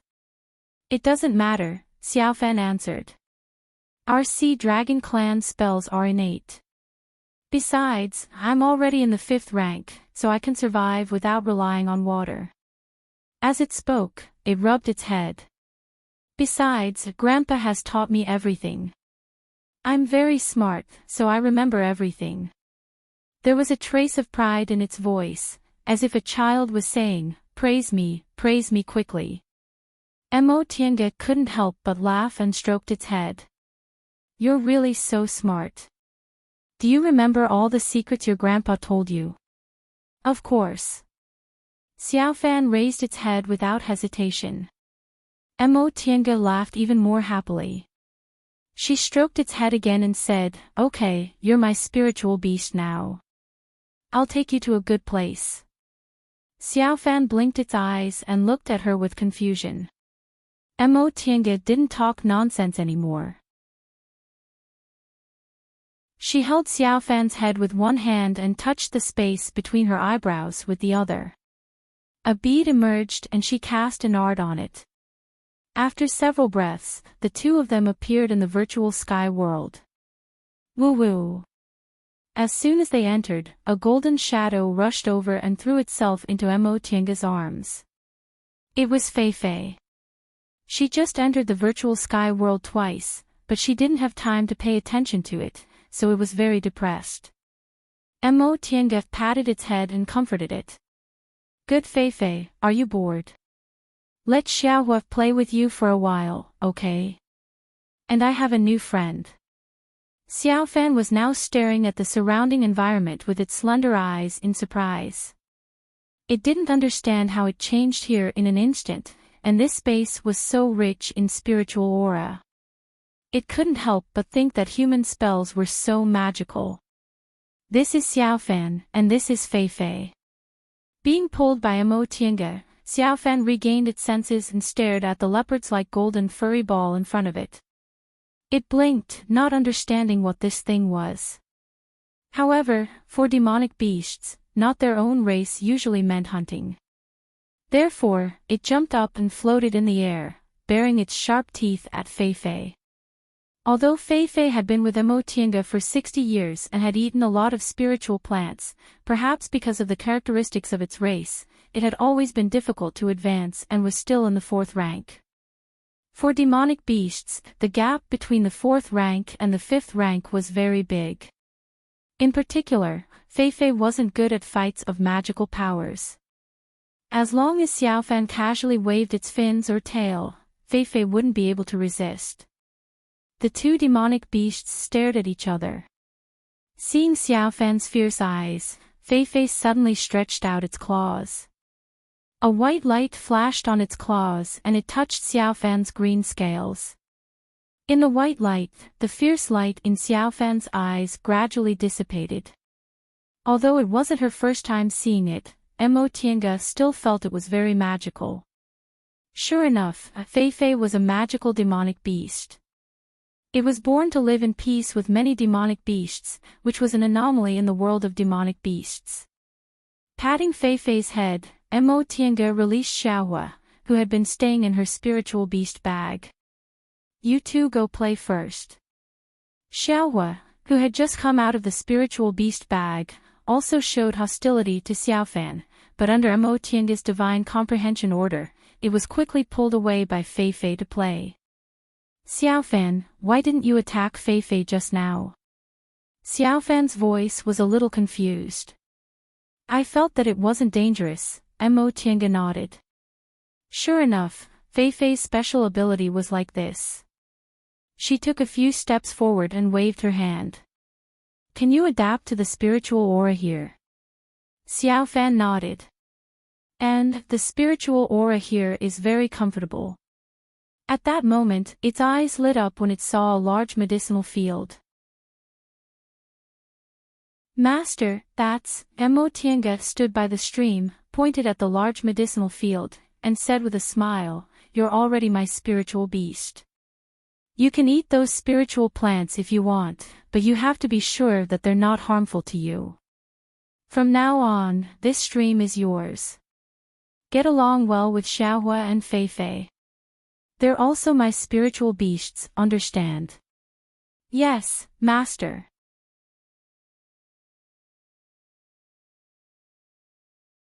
Chapter 339.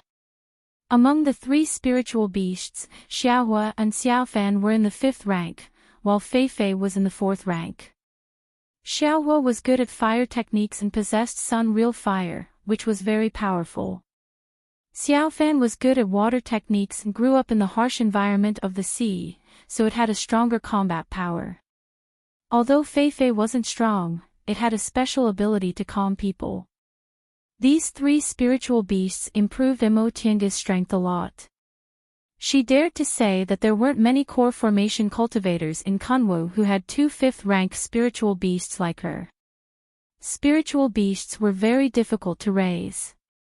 Although there were many cultivators in Kunwu who raised spiritual beasts, they basically couldn't keep up with their cultivation levels. After all, corresponding to their long lifespans, spiritual beasts' cultivation speed was also very slow. Without enough medicinal pills for them to eat, they couldn't keep up with cultivators' cultivation levels at all if they cultivated by themselves. If there were medicinal pills, which cultivator didn't give them to themselves first? Even Lord Daoist Jinghe and Qin Shi couldn't. Lord Daoist Jinghe had a spiritual beast institute, but the highest spiritual beast in it was only in the 7th rank and hadn't reached the 8th rank yet. Qin Shi raised a Chongming bird, which was only in the 5th rank. Because it couldn't keep up with his cultivation level, he usually didn't take it with him. As far as Mo Tiange knew, only spiritual beast Sept, one of the 7 great cultivation groups in the celestial pole, had spiritual beasts that weren't inferior to cultivators. However, their cultivation technique was special, so they had to start raising spiritual beasts with spiritual beast eggs. Spiritual beast eggs were rare treasures, and each person only had one. Therefore, under normal circumstances, there would only be one spiritual beast that truly recognized its master. But Mo Tiange, who had just broken through to the middle stage of the core formation realm, already had 2 5th-rank spiritual beasts. In other words, her fighting strength was equivalent to that of 2 people. Mo Tiange pondered in her heart for a moment before a smile appeared on her face. With these 2 5th-rank demonic beasts, even if she was alone now, she shouldn't be in too much danger. With that thought, she called Xiaofan with her divine comprehension. Xiaofan quickly flew into the bamboo house, still dripping water. It was very happy in the creek outside the house. Although it had no companions, the spiritual aura in the creek was very rich, so it cultivated very quickly. Moreover, there were countless spiritual herbs waiting for it to eat. "Master, you called me." Seeing Xiaofan's sharp teeth and hearing its crisp voice, Mo Tiange couldn't help but smile. "Are your injuries healed?" "Yes." Yifan wiped her dripping body with her fins. Instead of landing, she floated in the air.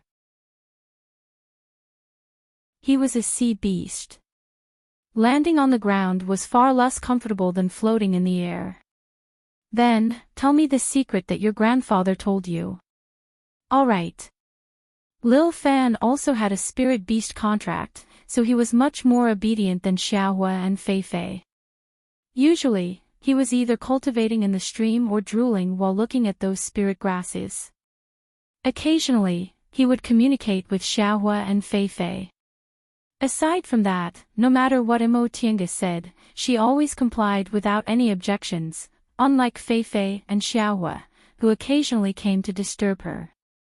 Grandpa said that in about a month's flight to the south of this small island, there will be a large island. There's a volcano on that big island, and the inside of the volcano is empty.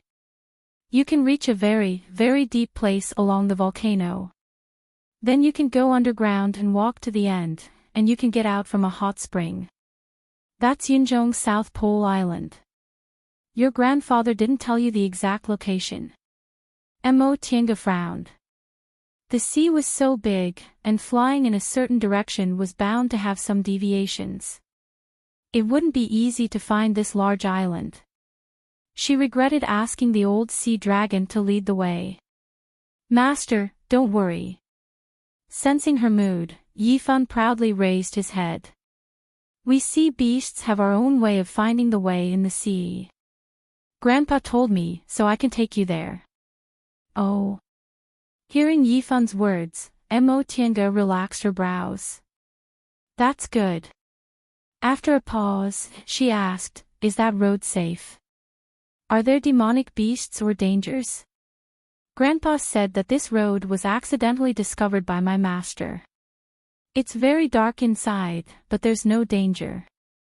Mo Tiange nodded and patted Yifun's head. Go back and continue your cultivation. I'll call you when I need you.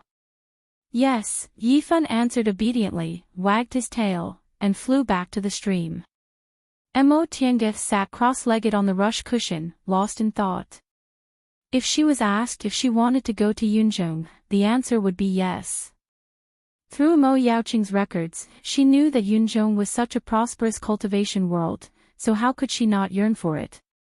Her talent was already high enough. Spirit stones, offerings from the elders of Xianqing School on Bishuan Court, plus the harvest from the trip to Demonic Mountain, she had an amazing amount of spirit stones. Medicinal pills, at least before she reached the nascent soul realm, and it wasn't like she didn't have medicinal pills after that. Apart from that, what else did she not have?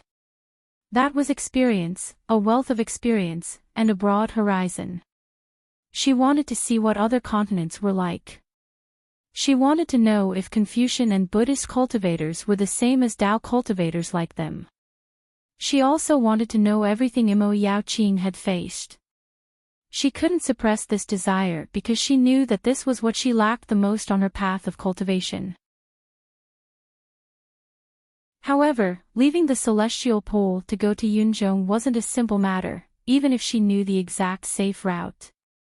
First, it was too far, and second, it would take too long. Both were prone to accidents.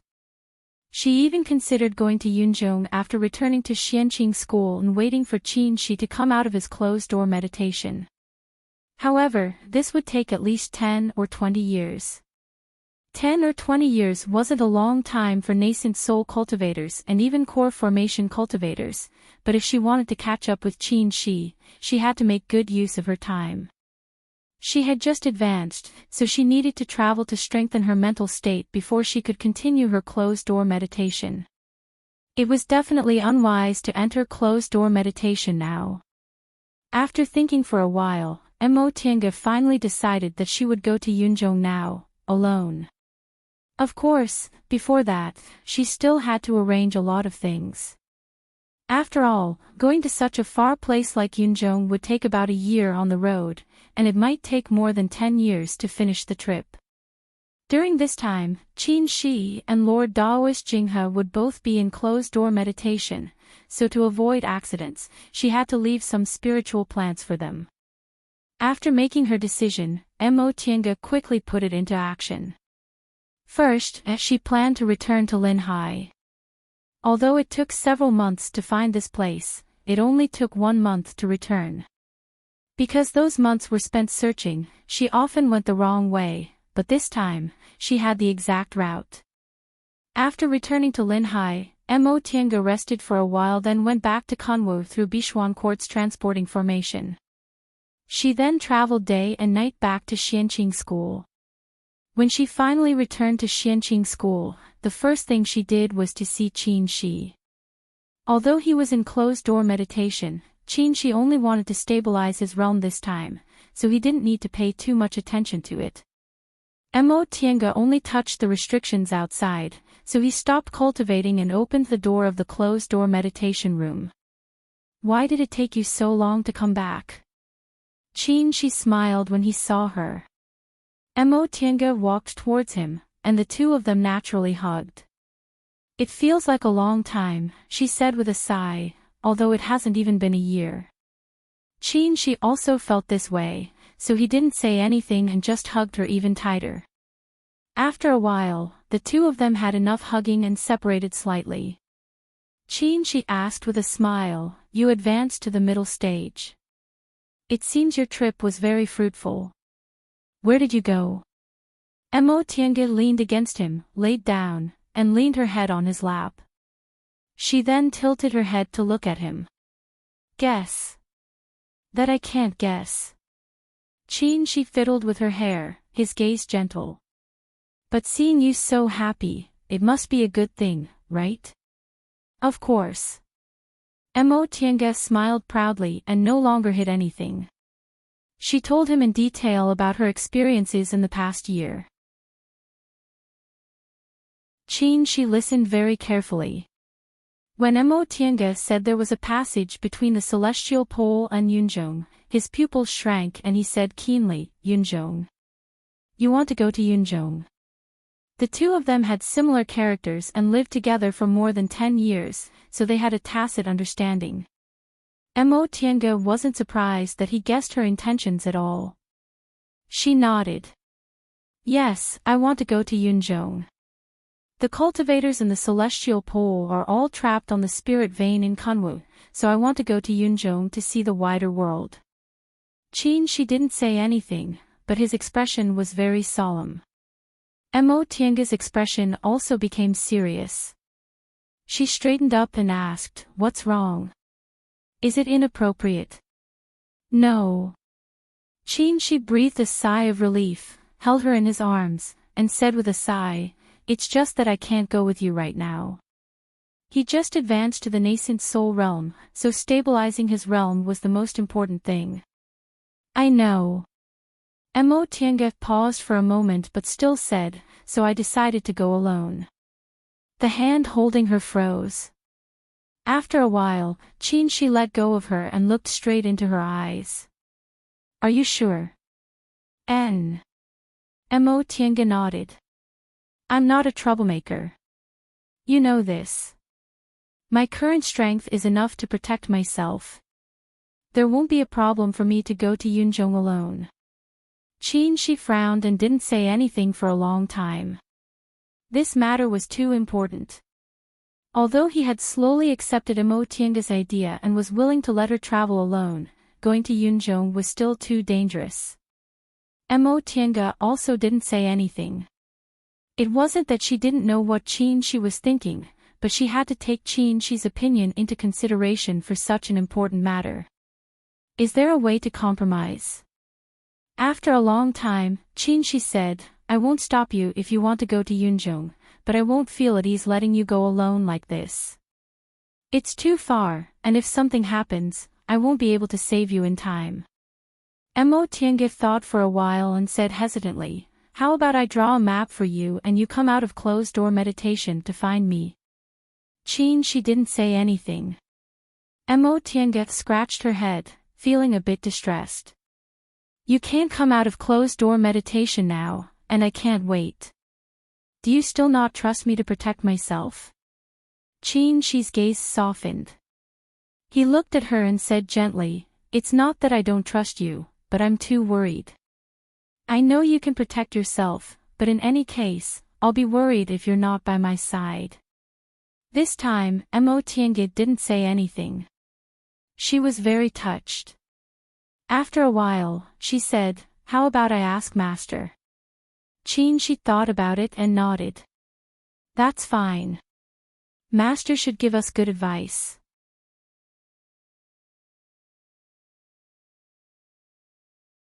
Chapter 340. A year passed, but Lord Daoist Jinghe never left his Immortal's cave. According to the maids, Grand Master didn't even make a sound this whole year. The closed-door meditation room had always been quiet. When Shi and Mo Tiange heard this, they glanced at each other in astonishment. It wasn't that he was surprised that his master's injuries were so serious, but that he actually held himself back for so long without speaking. It was really not easy. The two of them went to the closed-door meditation room together. After Shi made a set of hand seals, Lord Daoist Jinghe's voice rang out. Tiange, what's the matter? Before entering closed-door meditation this time, Lord Daoist Jinghe once said he wouldn't come out within 10 years. It had only been a year now. Shi raised his voice and said, Master, we have something we want to ask for your opinion on. There was no more sound coming from the room. After a while, the stone door slowly opened. After the two of them entered, the stone door closed. When Mo Tiange saw Lord Daoish Jinghe sitting cross-legged, regulating his breath and healing his injuries, his complexion looked a lot better. At the very least, he no longer looked old. She felt a little more at ease. From the looks of it, her master's injuries were much better. "Master, how are your injuries?" Lord Daoish Jinghe opened his eyes. When he saw them, he smiled and said, "Fortunately, you guys brought back those spiritual panaceas. Master's injuries are much better now. Moreover, maybe it'll be a blessing in disguise." Mo Tiange and Qin Shi were bewildered. They glanced at each other and simultaneously thought of a possibility. They were both pleasantly surprised. "Master, you have a chance to make a realm breakthrough." Lord Daoish Jinghe nodded. Although his appearance hadn't recovered yet, his expression was beaming with joy like before. "Not bad. In this 1 year of closed-door meditation to heal my injuries, I've already comprehended something.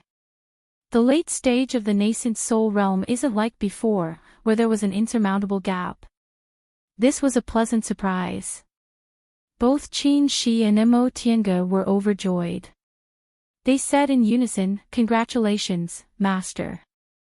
Lord Daoish Jinghe waved his hand and restrained himself a little. "It's just a possibility. It'll take at least 20 to 30 years to heal my injuries, let alone make a realm breakthrough." Right after he finished speaking, he asked them, "Since you came here, what do you want to ask?"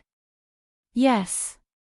Master, according to your suggestion, I entered closed-door meditation a year ago, while Tiange went out for a walk. Soon after, the two of them roughly recounted Mo Tiange's experiences in the past year." After Lord Daoish Jinghe listened, he first probed Mo Tiange's cultivation level, then praised her. "Not bad. Although you've just advanced to the middle stage, your spiritual aura is very stable. The two of you dual cultivating is indeed a match made in heaven."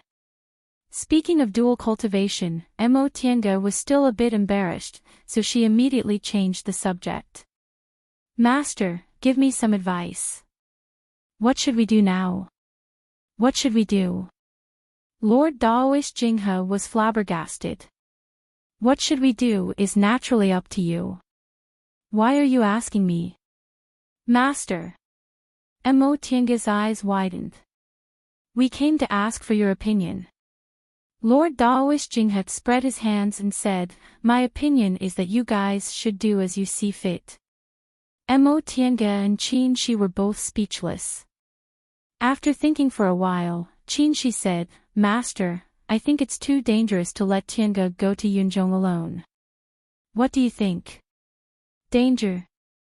Lord Daoish Jinghe's gaze lingered on Mo Tiange for a while before he finally looked at Qin Shi. "When you were in the middle stage of the core formation realm, did Master ever stop you from doing what you wanted to do?" Qin Shi blushed and answered, "No. In fact, after he formed his gold core, he rarely stayed in the sect except for closed-door meditation. He often went out for several years at a time, but he felt it was different, so he emphasized, 'But she's going to Yunzhong.'" Lord Daoish Jinghe curled his lips. "So what if it's Yunzhong? Is it different from the celestial pole? Are there high-level cultivators all over the streets? Or are core formation cultivators especially good at fighting?" Qin Shi was completely speechless. Mo Tiange asked happily, "Master, you don't object?" Right after she finished talking about Qin Shi, Lord Daoish Jinghe turned around and glared at her. "You want to go to such a distant place? Have you prepared everything? Have you arranged everything? What about the plan?" Mo Tiange was embarrassed by the three questions. She said, "Aren't I asking for your opinion? If I'm sure I'll go, of course I'll arrange everything." "Humph." Lord Daoish Jinghe said rudely, "That's what you say, but the two of you are the same. You've already made a decision, so why are you asking? Don't you just want me to help you persuade someone?" Mo Tiange was also completely speechless. You came to disturb my closed-door meditation for this kind of thing. Are you bored? Both of you, get out. Just tell me if you want to go or not. How old are you? In Lord Daoist Jinghe's complaints, the two of them were kicked out of the closed-door meditation room. After they left the closed-door meditation room, the stone door behind them shut them out. Qin Shi and Mo Tiange looked at each other and saw helplessness in each other's eyes. They had no choice but to go back first. They returned to their cave in silence, each with their own thoughts. As soon as they opened the stone door, Yixinji's cheerful voice came immediately. Auntie, Master, you're back. Mo Tiange forced a smile, but when she looked up, she was stunned. A foundation-building female disciple was standing next to Yixinji. She was dressed in Xianqing School's robe, looking plain and gentle. Although she wasn't stunningly beautiful, she could still make people's eyes light up. When the woman saw them, she bowed and said, Grandmaster Shoujing, Martial Uncle Qingwei. Mo Tiange recognized the voice as soon as she heard it. It was Shui Linbua. Judging from her appearance, her injuries had healed. No need to be so polite, Qin Shi replied faintly, then he looked at Yixinji. Are you going to move back? Yixinji looked at them and scratched his head a little embarrassedly. Master. Wasn't this a joke that he had been living with Linbua in Mingxin residence? Mo Tiange knew he was thin-skinned, so she glared at Qin Shi and said with a smile, Linbua's injuries have healed. Upon hearing that, Shui Linbua stepped forward and saluted again. Thank you for your kindness, Martial Uncle Qingwei. Thanks to you, disciples' injuries have healed a lot. Mo Tiange nodded with a smile. Shui Linbua's behavior was well-mannered, and she looked much more mature than Yixinji. Auntie. Yixinji said with a smile, you've been out for a long time. I haven't congratulated you on your realm breakthrough.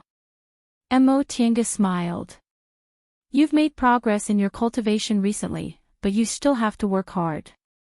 You've been in the middle stage of the foundation building realm for so long, so you should think of a way to advance to the late stage. I know. I've been cultivating hard. Don't worry, Auntie. After encouraging them with a few more words, Mo Tiange said, Xinji, your master and I have something to do. You can go ahead. Oh, okay, Yixinji answered, watched the two of them go back to the cultivation room, and closed the stone door. Upon seeing them, Mo Tiange remembered to ask, has Shui Linbua's injuries healed? More or less. Qin Shi didn't care much. I heard from Xinji that martial nephew Han Ruo of Seoul's Retreat Peak has excellent medical skills.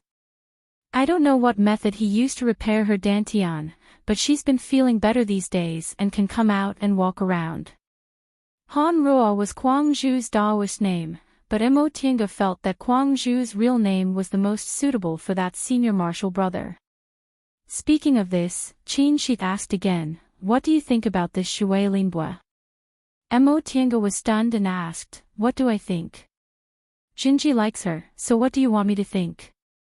Don't you like her and want to take her as your disciple? Oh, about that. Mo Tiange remembered what she said.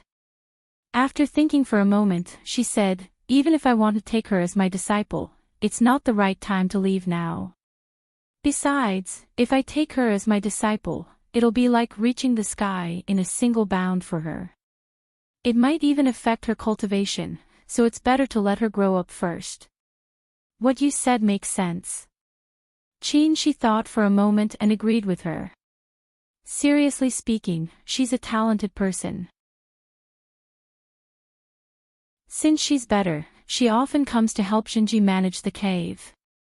I can see that she's steadier than Xinji, but I don't trust her completely, so I can't entrust some things to her. Speaking of this, Mo Tiange said with a smile, when I went to Linhai this time, I took the opportunity to inquire about her. What she said was true, and her background wasn't fake. Of course, even if we want to cultivate her, I think we should take it slow. She's not a formal disciple of the sect. If she reaches the sky in a single bound, it'll be inconvenient for her to make friends with other disciples. You're right. She agreed. In that case, when she recovers, we'll let her choose another cave and put her in the register like ordinary disciples. However, we can record her in the steward's hall and let her work here. If she's really reliable and worth cultivating, we'll naturally accept her as a disciple.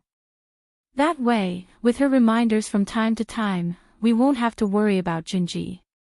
Moreover, we can also concentrate on our cultivation if we have a disciple to do things for us in the future. Mo Tiange thought about it and felt his idea was good, so she had no objection. And let's do that. In Xianqing school, after becoming a core formation cultivator, people rarely appeared in front of others, and all matters were handled by disciples. There were very few people like Mo Tiange and Qin Shi. Yizhenji was Qin Shi's only disciple, so Mo Tiange didn't have time to accept him. Now, the two of them should consider this matter. Otherwise, it would be very inconvenient to have no trusted disciples in the school. After they finished talking about this, the two of them were silent for a while. After a while, they opened their mouths at the same time.